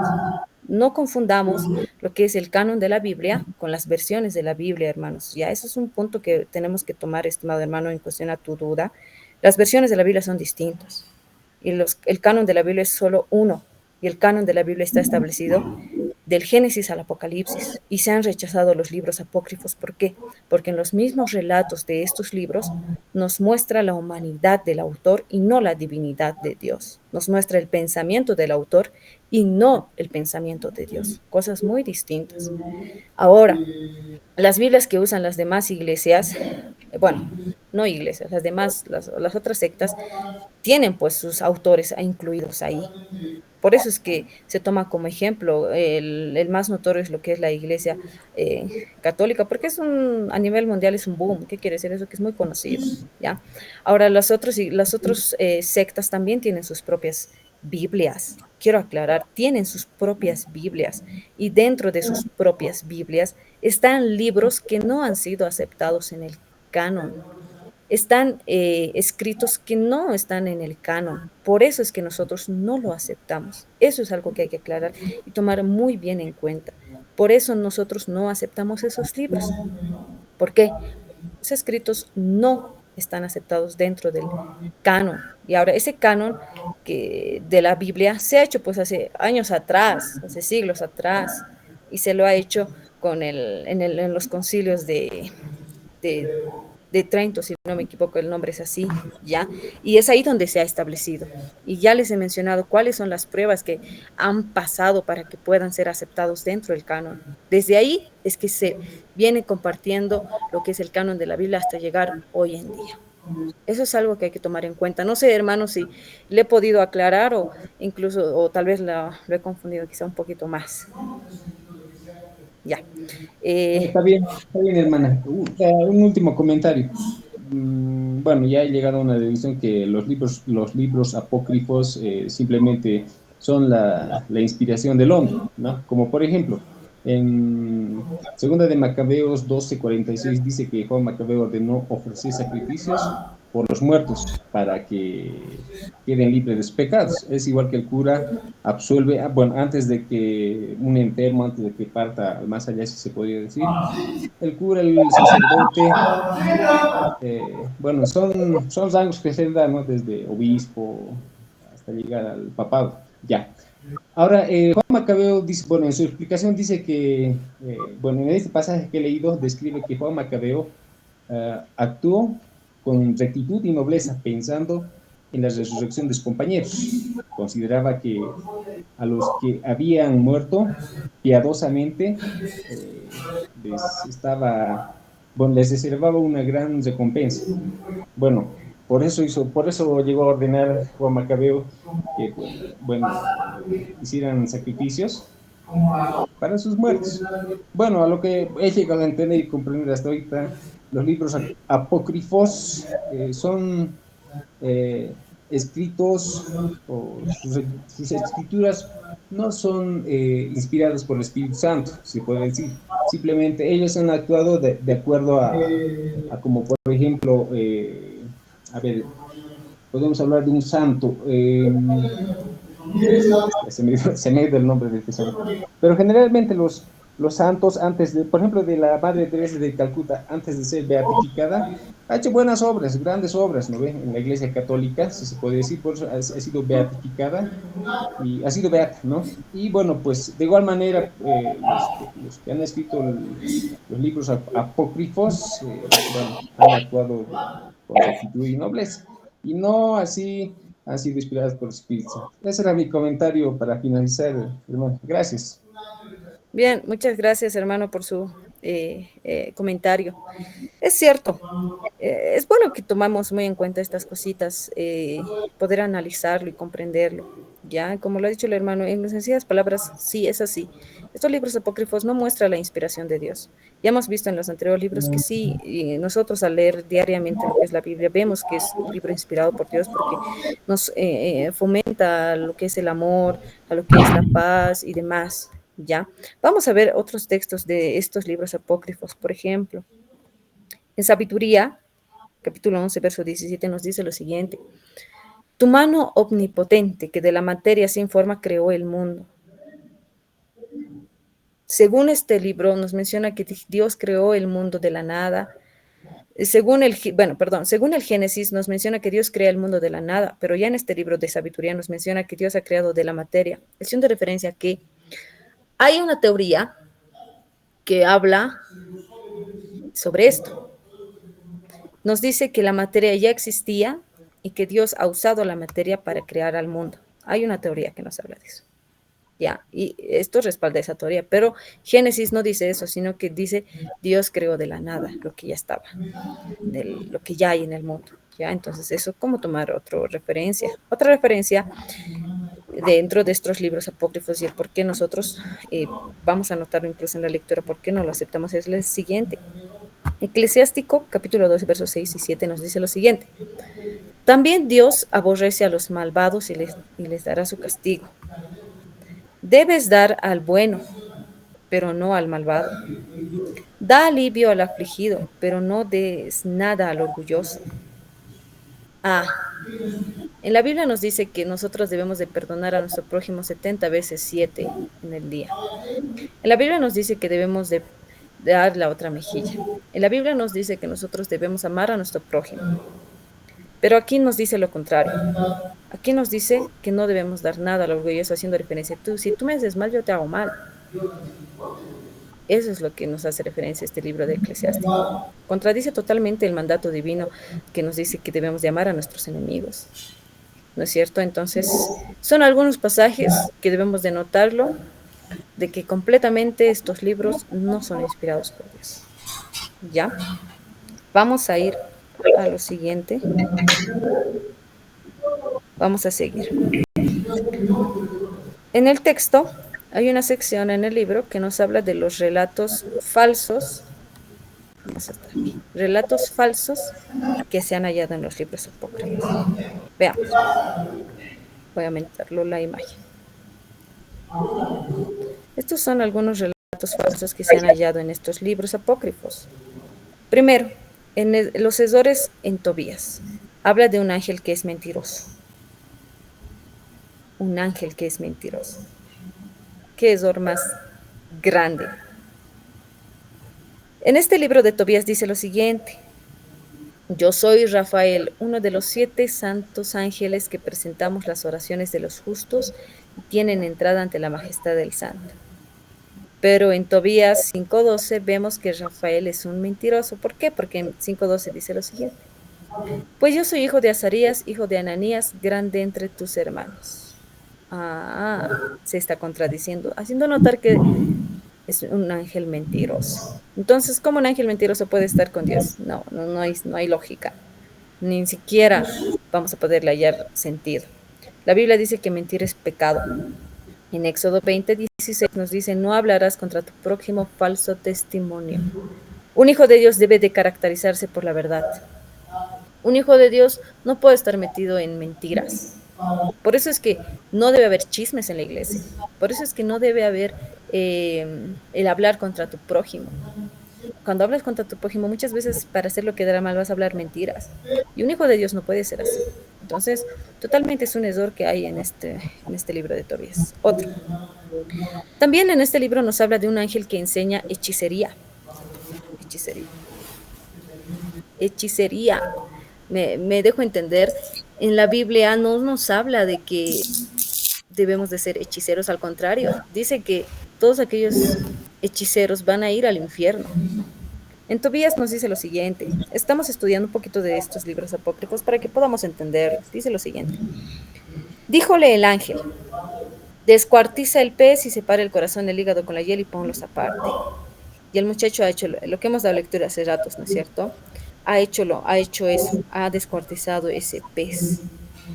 Ya, ¿para qué servía este acto según este ángel? para que el demonio se vaya. Y es lo que hoy en día hacen para realizar algún, ¿no es cierto? Hay incluso en las publicidades en la televisión, esos amarres, esas, ya va siendo en el lado oscuro. Es hechicería, va en el lado oscuro. La hechicería viene siendo obra de la carne. Ya, eso nos habla en el libro de Gálatas. Y también nos dice en el libro de Deuteronomio que no debemos de hacer hechicería. En Deuteronomio 18, 9 al 11 nos dice lo siguiente. Cuando entres a la tierra que Jehová tu Dios te da, no aprenderás a hacer según las abominaciones de aquellas naciones. No sea hallado en ti quien haga pasar a su hijo o a su hija por el fuego, ni quien practica adivinación, ni agorero, ni sortilegio, ni hechicero. ¿Entienden? Eh, la hechicería es completamente antibíblico, no viene de Dios, pero eso es lo que nos narra en este libro. Otra cosa que nos narra en este libro es lo siguiente. Nos enseña la salvación por medio de limosnas, por obras mediante limosnas. ¿Qué dice en Tobías 4:10 nos dice lo siguiente? Pues la limosna libra de la muerte y preserva de caer en las tinieblas. Y en el capítulo 12, verso 9 nos dice lo siguiente. Pues la limosna libra de la muerte y limpia de todo pecado. Los que practican la misericordia y la justicia serán repletos de vida. Qué interesante. Qué interesante. Nos enseña que la salvación es por obras. O sea, si tú das limosna a tu prójimo, ya sos salvo. Pero la Biblia dice que la salvación es por medio de Jesucristo. Punto. Es por medio de Jesús. Por medio de la fe en Jesús. En Efesios 2 nos dice lo siguiente.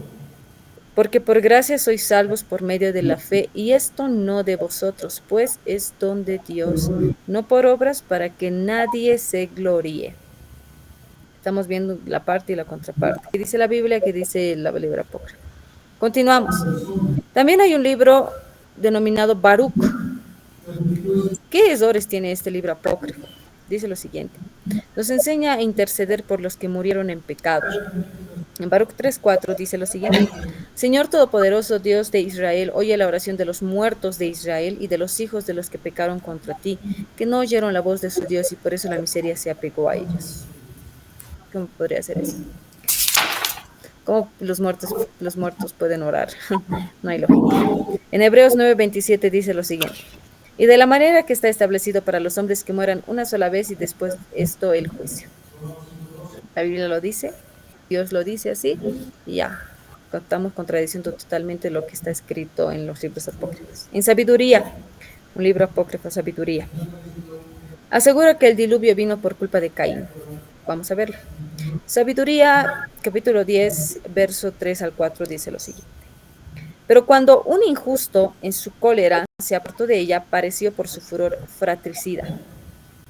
Cuando por su causa la tierra se vio sumergida, de nuevo la sabiduría la salvó conduciendo al justo en un vulgar leño. Aquí nos hace, pero cuando un injusto, dice, en su cólera se apartó de ella, pereció por su furor fratricida, haciendo referencia a Caín. Por eso dice, cuando por su causa la tierra se vio sumergida. Pero en la Biblia nos dice que el diluvio ha venido por la maldad de los hombres, de los humanos de ese entonces, ya. Y eso ha sido muchos años posterior a Caín, no en el momento en que estaba Caín. Porque recordemos la historia de Caín. Caín ha matado a su hermano Abel y en lugar de Abel ha venido Set. Caín ha recibido lo que es la maldición, ¿no es cierto? Ese punto negro que hace referencia que no deberían de matarlo a él y demás. Y ya después recién viene lo que es Noé y sus hijos y el diluvio. Entonces no hay lógica. Vamos a seguir. En Eclesiástico, otro libro apócrifo. Este libro apócrifo no concuerda con otros pasajes de la escritura como de Proverbios o Romanos. En este libro de Eclesiástico nos dice, bueno, lo siguiente. Prohíbe la ayuda a los malos. Ya le hemos dado lectura a ese datos. Dice acá, Siracides 12, capítulo 4, versos 5 al 7. Dice así. Da al hombre bueno y no ayudes al pecador. Haz el bien al humilde y no des al impío. Niéguele el pan, no se lo des, porque llegaría a dominarte. Te pegaría con redoblado mal porque los bienes que le hicieras. Da al hombre bueno, pero no vayas en ayuda del pecador. Sorprendente, ¿no? ¿Cómo, cómo podría ser un libro inspirado diciendo que no ayudemos a nuestro prójimo? En Romanos nos dice, así que si tu enemigo tuviere hambre, dale de comer. Si tuviere sed, dale de beber, pues haciendo esto, ascuas de fuego amontonarás sobre su cabeza. No seas vencido de lo malo, sino vence con el bien el mal. Ahí está. Realmente Dios es un Dios de amor y por lo tanto Él va a decir y nos enseña en su palabra a que nosotros seamos personas que den amor aún así a nuestros enemigos. Se contradeciría porque, miren, cuando Jesús ha muerto, ha sido crucificado en la cruz del Calvario, Él dijo, Padre, perdónalos porque no saben lo que hacen, haciendo referencia a su amor, mostrando su amor a través de esa simple oración, de esa palabra, de esa frase. Padre, perdónalos porque no saben lo que hacen, pero en los libros apócrifos es totalmente lo contrario. Macabeos. Otros errores que se han encontrado en este libro es lo siguiente.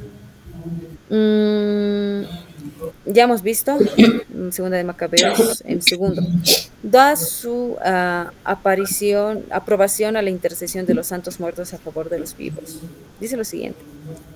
Apareciéndoselo también otro varón que se destacaba por la blancura de sus cabellos y por su gloriosa dignidad, nimbado de admirable y magnífica majestad, Onías dijo, este es el amador de sus hermanos, que ora mucho por el pueblo y por la ciudad santa, Jeremías, profeta de Dios. Que hace referencia.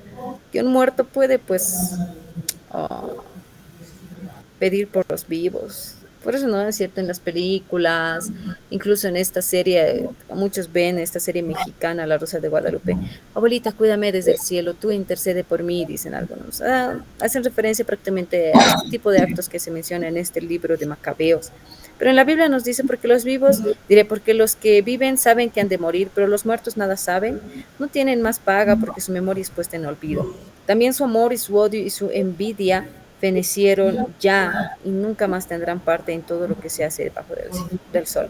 Es una referencia de que un muerto no puede interceder por nosotros. ¿Por qué? Porque su palabra, o bueno, el nombre está dicho, está muerto, está muerto.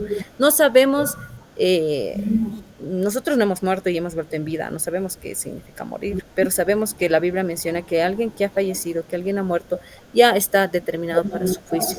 Y el juicio puede ser, se va bien al cielo o se va bien al infierno. Otro es el siguiente. Otro es el siguiente. Alaba al suicidio. En este libro de Macabeos vemos otro error y es que en este libro se alaba al suicidio. Segunda de Macabeos 14:42 dice así.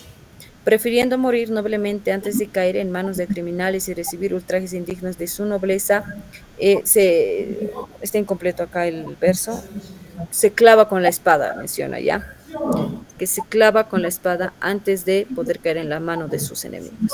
Que haciendo referencia a que el suicidio, ya, pues es suicidio, pero la Biblia no permite el suicidio. No matarás. Además dice que tú no eres dueño de tu propia vida. El dueño de tu vida o de nuestras vidas es Dios. Y es Dios quien decide hasta cuándo vamos a vivir y qué vamos a realizar. Es Dios. Todo está en la plena y absoluta voluntad de Dios. Son algunos errores que hemos visto que se menciona en este libro en estos libros apócrifos. Nosotros debemos de tomarlo en cuenta. Ahora, hermanos, vamos a entrar al resumen por libro. Ya, pero vamos a hacer una pausa aquí. ¿Por qué? Porque tenemos que realizar el otro cuestionario. Terminando ese cuestionario, vamos a continuar con el resumen por libro de estos libros apócrifos y posterior van a dar su examen parcial. ¿Ya? Hacemos una pausa. Ya hemos estudiado hasta esta parte, viendo el canon de la Biblia. ¿Por qué se denomina canon? Viene siendo como una vara para medir, una regla. Eso es el canon de la Biblia. Son libros que han sido puestos a prueba para ser aceptados, porque demuestran la divinidad de Dios en ellos, que han sido inspirados completamente por Dios. Por eso es que han sido aceptados dentro del canon, repito, ya. A continuación, voy a enviar el segundo cuestionario del día de hoy, que es de la lección de los símbolos de la Biblia. De esta lección vamos a dar lo que es el cuestionario. Ya, hacemos una pequeña pausa, luego vamos a volver, continuamos y posterior damos lo que es el examen parcial. Entonces, voy a enviar al grupo en este mismo momento el enlace del tema número 5, símbolos de la Biblia. Ya, ahorita voy a enviarlo. También estos cuestionarios nos sirven a recordar lo que hemos avanzado, lo que hemos visto. Además, no es un tema muy complicado, los símbolos de la Biblia. Es cortito, esto es netamente las preguntas que están en el texto. Por caso, no he cambiado ni una pregunta. Todas las preguntas que están en el texto, en el cuestionario de este tema, en el libro, son las mismas preguntas sobre este tema, los símbolos de la Biblia. Ya lo envié. Ahí ya lo deben ver ustedes, está en la parte de los comentarios, ahorita mismo lo he enviado. Dice ahí, símbolos de la Biblia. Cuestionario voy a poner. Cuestionario. Hermanos, tienen 15 minutos también para resolverlo, son 6 preguntitas. Estas no tienen opciones, es pura respuesta abierta. Ustedes tienen que analizar la pregunta y responderla. Tienen de 10 a 15 minutos, no está complicado tampoco. Repito, esto es netamente el cuestionario que está en el final del tema número 5 del texto. Puedan empezar a responderlo y voy a poner música de fondo para que les pueda acompañar y posterior continuamos también. Ya, esto es del símbolos de la Biblia. Todavía creo que nos falta de uno más, materiales antiguos de la Biblia. Esto más lo vamos a realizar para no cargarnos. Ya la siguiente vamos a terminar las temáticas, explicarlo un poquito mejor, sacarnos de algunas dudas. A ver, ¿cuántas clases nos quedan? Sí. Hoy es 15, el 29 de marzo y el 5 de abril. El 25 de abril es nuestra última clase, examen final. El 29 de marzo vamos a hacer algunas dinámicas también dentro de lo que es la materia de manera distancia. Entonces, vamos a coordinar eso al final. Puedan ir respondiendo, por favor, el cuestionario. Sí.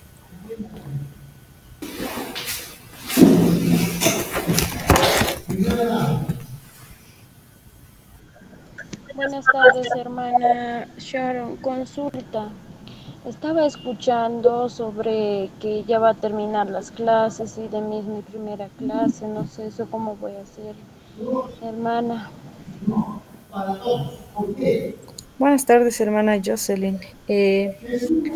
Tenemos 2 clases más de la materia, ¿ya? Hasta el momento hemos avanzado lo que es hasta el tema número 8. Lo que hemos abarcado son lo que es el primer tema viene siendo lo que es qué es la Biblia. El segundo tema es lo que es las divisiones de la Biblia. La tercera es la revelación, la cuarta es la inspiración e iluminación, la quinta los símbolos, la sexta los materiales antiguos, la séptima y octava lo que hemos aprendido el día de hoy. Hemos realizado, hermana Jocelyn, cuestionarios. Ya hemos realizado los cuestionarios como lo que hace rato se ha enviado, ¿no es cierto? Así he enviado yo cuestionarios acerca de lo que es el tema número 1, el tema número 3 y el tema número 4. El de la lección número 2 lo han hecho de manera oral. ¿Qué quiere decir eso? Que me lo han repetido lo que son los libros de la Biblia con sus divisiones correspondientes desde el Génesis al Apocalipsis. Entonces, hermana Jocelyn, usted pueda verlo el libro, está en el grupo de WhatsApp de la materia, pueda revisarlo y a la siguiente usted va a complementar su nota con lo que es los cuestionarios. A la siguiente yo le voy a enviar para usted específicamente para que usted pueda realizarlo. Ya, entonces de esa manera yo sugiero que podamos trabajar para poder recuperar, ¿no es cierto?, esos casilleros que usted también se está añadiendo el día de hoy. Puedo darle una lecturita. A la otra clase, no, en la última clase voy a dar un repaso general. desde el tema uno hasta el último tema. Voy a dar un repaso general para la evaluación final. Entonces, de esa manera, hermana, vamos a hacerlo. Pueda usted también personalmente estudiarlo. Pero ya en la última clase, repito que va a ser la fecha 5 de abril, voy a dar un repaso general desde el inicio hasta el final, para ver si ha nacido alguna duda y algún comentario y demás. ¿Está bien, hermana Jocelyn? Amén, hermana, está bien. Y consulta, ¿el libro puedo llenarlo así con la escritura? Sí, sí, hermana, si usted desea, mire, en los libros tiene sus cuestionarios, entonces si usted desea puede llenarlo, me envía la foto, entonces cuenta, ya no le haría realizar un cuestionario virtual, sino que como usted ya lo ha llenado el libro, con usted directamente me envía la foto y ya con eso yo lo voy a ponderar la nota. Sí sería, hermana. Está bien, hermana, está bien.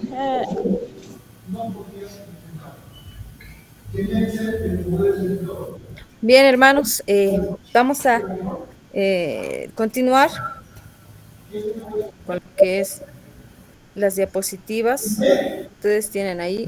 Vamos a ver un pequeño resumen de los libros apócrifos. Ya estamos ahorita en este tema de los apócrifos, por lo cual vamos a hacer un pequeño resumen. Ustedes tienen en pantalla, dentro de los libros apócrifos está lo que es Tercera de Esdras. Muchas Biblias católicas llaman al libro de Nehemías, Segunda de Esdras, Tercera de Esdras, porque es una recopilación del pasaje de Esdras. Segunda Crónicas y Nehemías y de leyendas acerca de Zorobabel. ¿Qué quiere decir eso? Este libro, Tercera de Esdras, es una recopilación del pasaje de Esdras y nos habla de Segunda de Crónicas, Nehemías y de las leyendas acerca de Zorobabel. De eso nos trata, de eso más que todo son las temáticas de este libro de Tercera de Esdras. Cuarta de Esdras. Este libro apócrifo pretende contener visiones dadas a Esdras, referentes al gobierno divino del mundo, una nueva era venidera y la restauración de ciertas escrituras perdidas. De eso es lo que nos habla generalmente este libro apócrifo. Tobías. Tobías es una novela completamente desprovista de valor histórico y llena de prácticas supersticiosas acerca de un joven israelita cautivo en Nínive que fue guiado por un ángel a casarse con una virgen viuda, cuyos 7 esposos habían sido muertos por un demonio.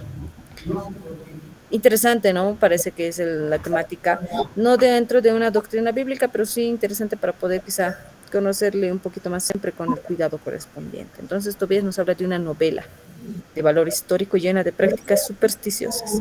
Judith.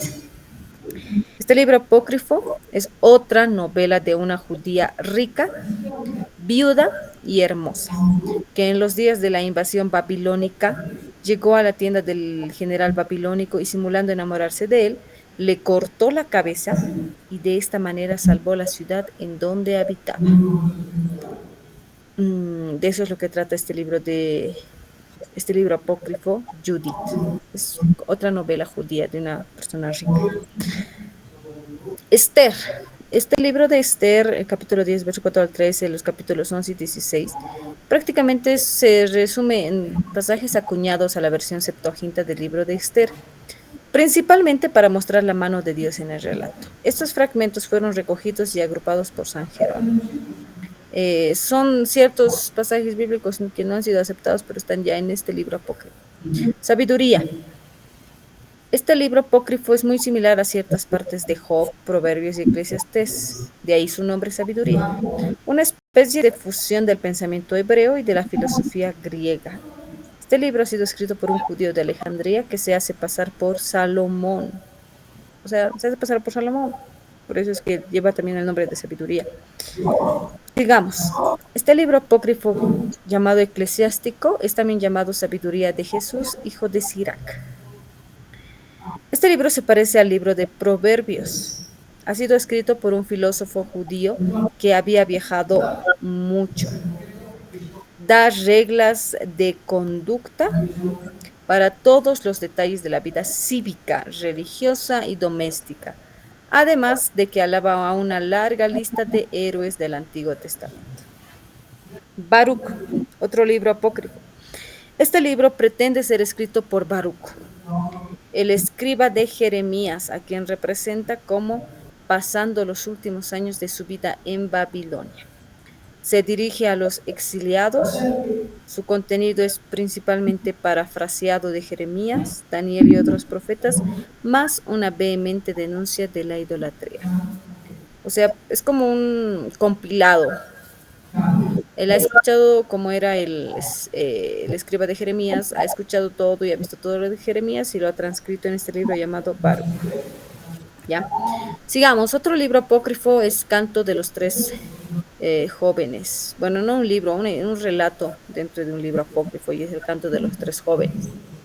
Este es un añadido apócrifo al libro de Daniel, que pretende ser la oración de los tres amigos de Daniel en el horno de fuego y su canto triunfal de ser librados. Historia de Susana. Otro añadido al libro de Daniel es esta historia de Susana.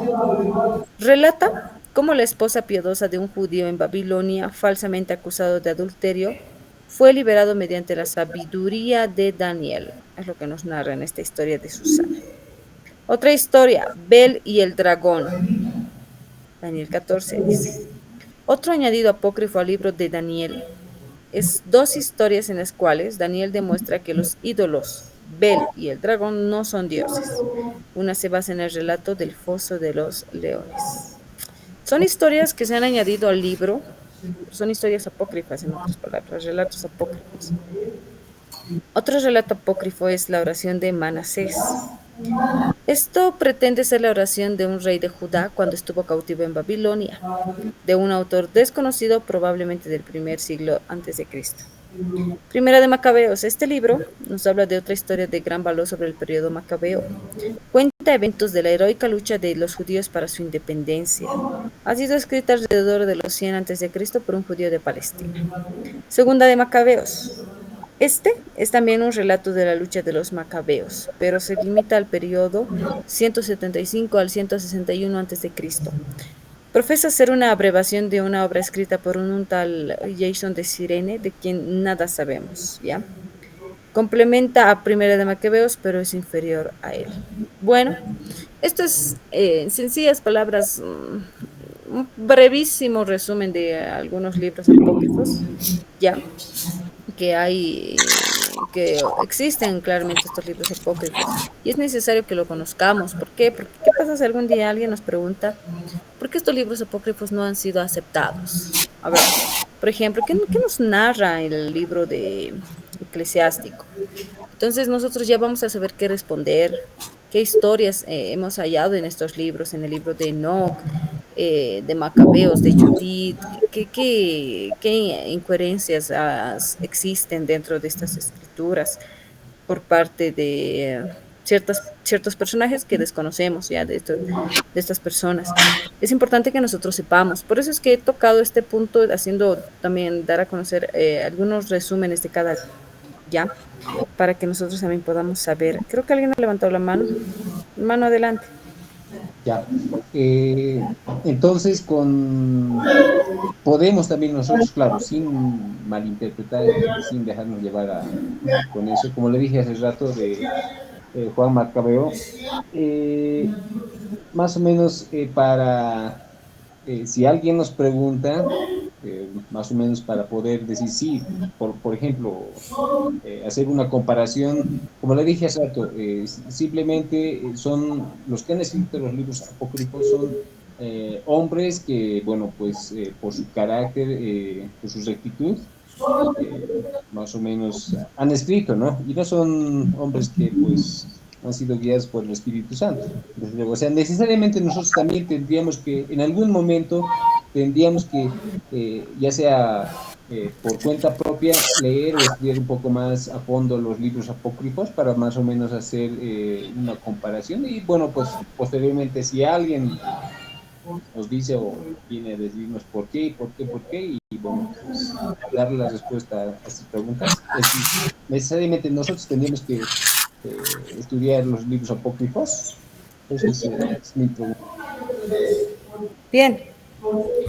Eh, sí, pero no en el sentido de que de la manera doctrinal bíblica, ya, para poder realizar un mensaje a la iglesia, por ejemplo, o para realizar una escuela dominical.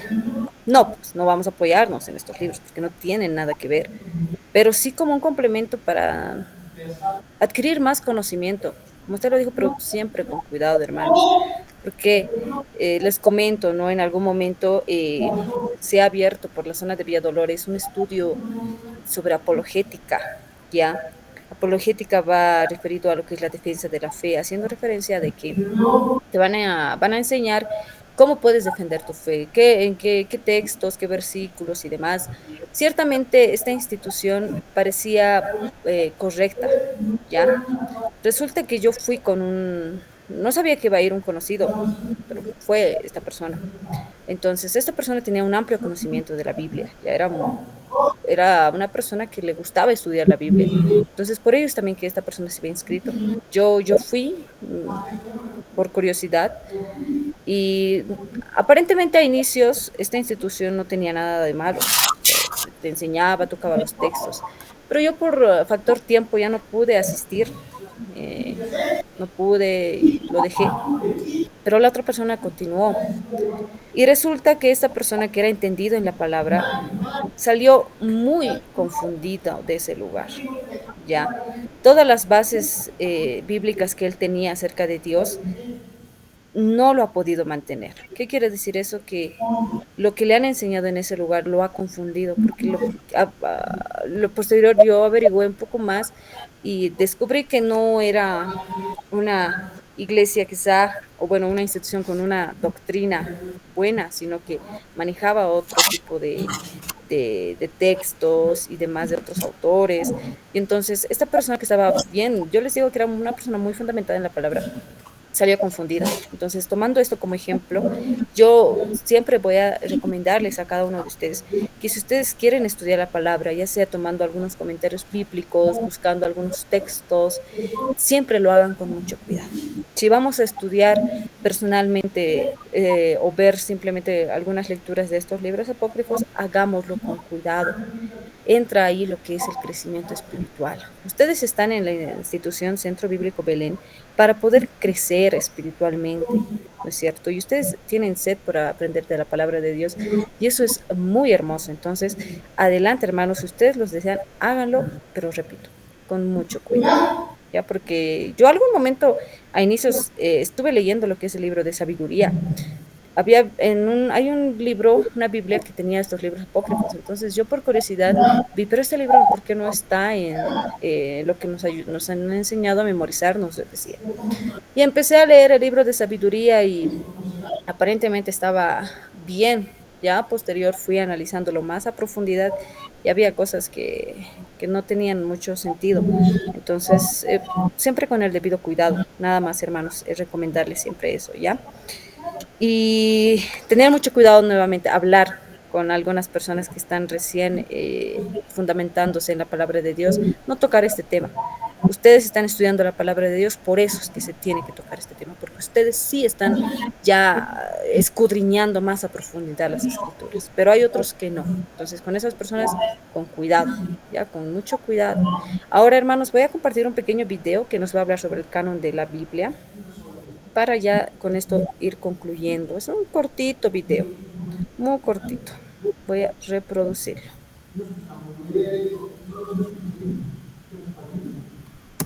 ¿Cómo y cuándo fue integrado el canon de la Biblia? El término canon se utiliza para describir los libros que están divinamente inspirados y por tanto pertenecen a la Biblia.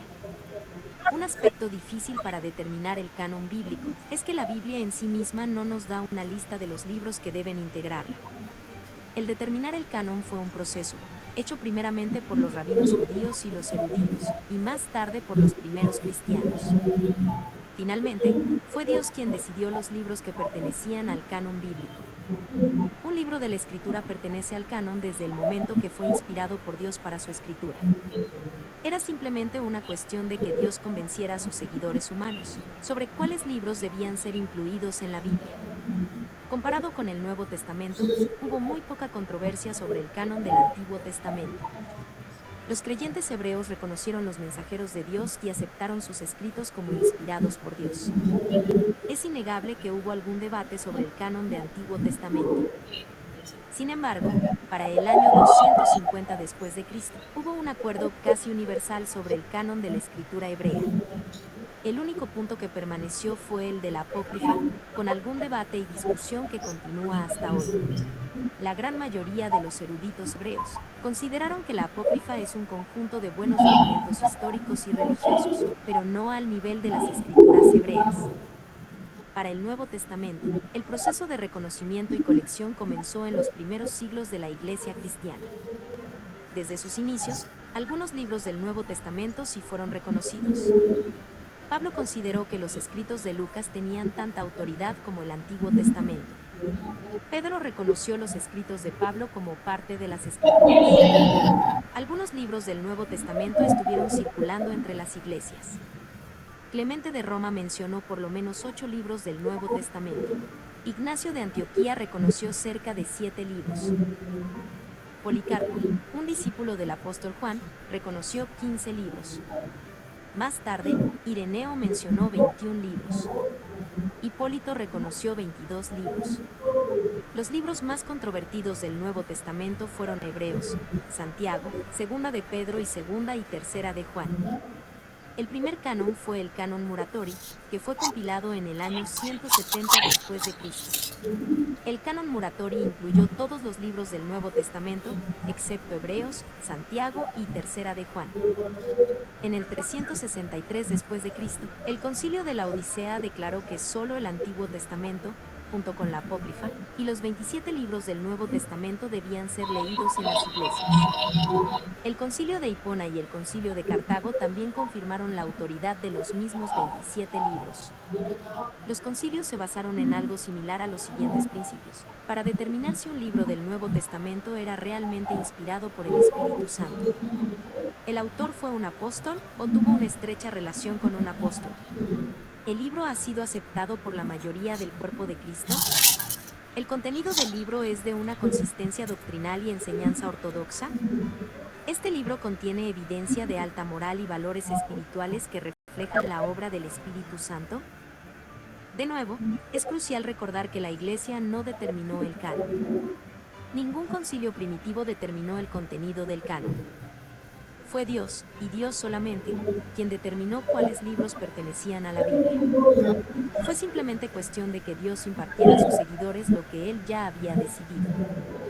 El proceso humano de reunir los libros de la Biblia fue imperfecto, pero Dios en su soberanía, a pesar de nuestra ignorancia y terquedad, dio a la Iglesia primitiva al reconocimiento de los libros que Él había inspirado. En nuestro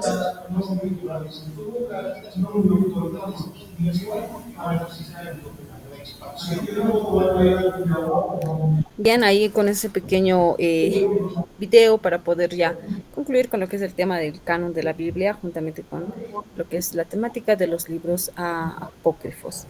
Repito, hermanos, hoy en día podemos ver a muchas personas cristianas, bueno, vamos a mencionar personajes que han iniciado en el camino correcto, lo que es la palabra de Dios, en las escrituras. Ellos estaban iniciando en lo correcto, pero se considera, ¿no? Así que muchos de estos personajes han tratado quizá de averiguar muchas cosas a más profundidad y al final han terminado desviándose. Por eso es que en la palabra de Dios dice, el que esté firme, mire que no caiga, haciendo referencia a que tú estás firme en la palabra de Dios y a veces uno puede llegar a confiarse tanto en que tiene tanto amplio conocimiento y va a seguir escudriñando, va a investigar de otros lugares, va la curiosidad y más y más y más y más. Y al final uno mismo puede llegar a caer. ¿Por qué?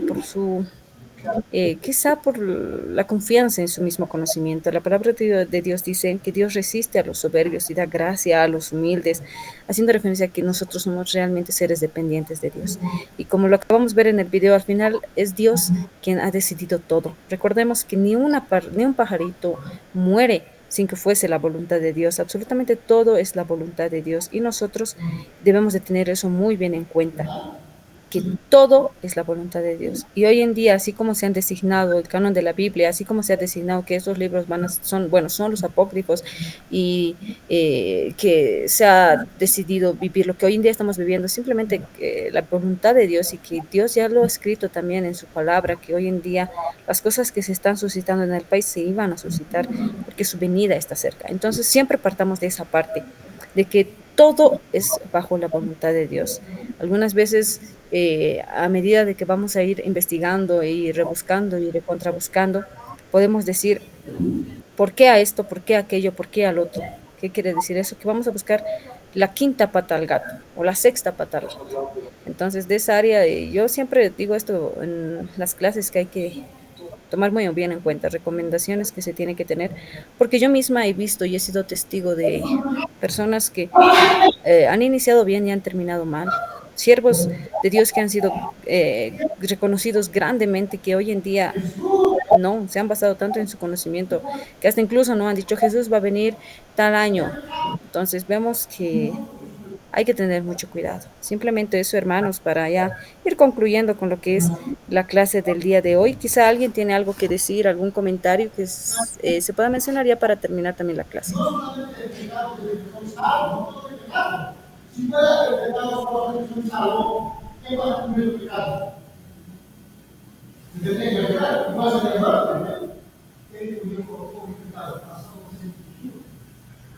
Bien. Visto que aquí voy a llamar lista, por favor. Está en los comentarios sus nombres. Voy a llamar la lista correspondiente. María Elena Apaza. Presente. Bien. Luis Fernando Guarachi.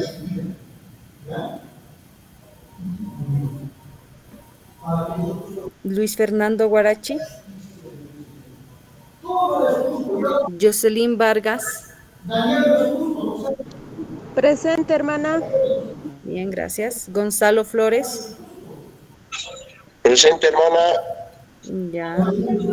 Carlos Quispe.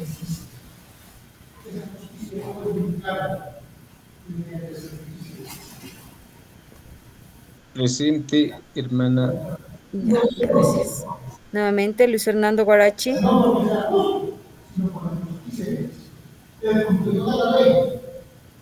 Ya, tal vez lo dejó el celular un ratito, pero he visto, creo que él ha respondido. Ah, ahí está, bien, hermano. Bien, hermanos, entonces espero que la clase de hoy haya sido también de su agrado. A la siguiente vamos a continuar para continuar con el texto. Recordemos, este sábado que viene no hay clases. Ah, no, sí hay clases. A ver, verificaré mi calendario.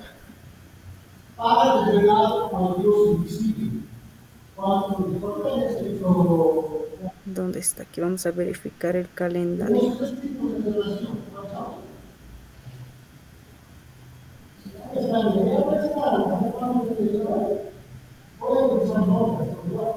Aquí está. Hoy estamos 15 de marzo. Sí, el 22 de marzo, hermanos, no hay clases. Eso está estipulado acá en el calendario que me han dado. Directamente, hermanos, nos vemos el día 29, sábado 29 de marzo. Ya, sábado 29 de marzo. Como tarea, estimados hermanos, van a tener 2 semanas para hacer una pequeña investigación acerca de la historia de lo que es la Biblia y el canon. Esto para su mejor comprensión, incluso para ustedes mismos, ¿ya? Repito, la tarea es la siguiente para el sábado 29 de marzo. Es una investigación acerca de lo que es la historia de la Biblia y de lo que siendo el canon, ¿ya? Una historia. No me lo van a enviar al grupo de WhatsApp, solamente necesito que lo tengan escrito para el mismo día, sábado 29 de marzo. Va a haber unas pequeñas intervenciones de cada uno de ustedes y el momento en que ustedes intervengan, envían ese ratito la foto de su investigación. Ese mismo rato me lo van a enviar, ¿ya? Entonces, solamente investiguen y plásmelo en escrito, nada más. Y el día llegado me lo van a enviar en clases, ese rato, fotito. Ya, los que me han enviado al grupo lo que es la tarea de el resumen de cada uno de los libros, ya también yo lo estoy recepcionando y le estoy dando lectura para poner la nota correspondiente. Nada más, hermanos, nos vemos en la subsiguiente sábado. Que tengan una buena tarde, que Dios los bendiga grandemente. El día de mañana sea de mucha bendición para sus vidas y nos estaremos viendo dentro de 2 semanas. Muchas bendiciones, hermanos, y que Dios los bendiga. Vamos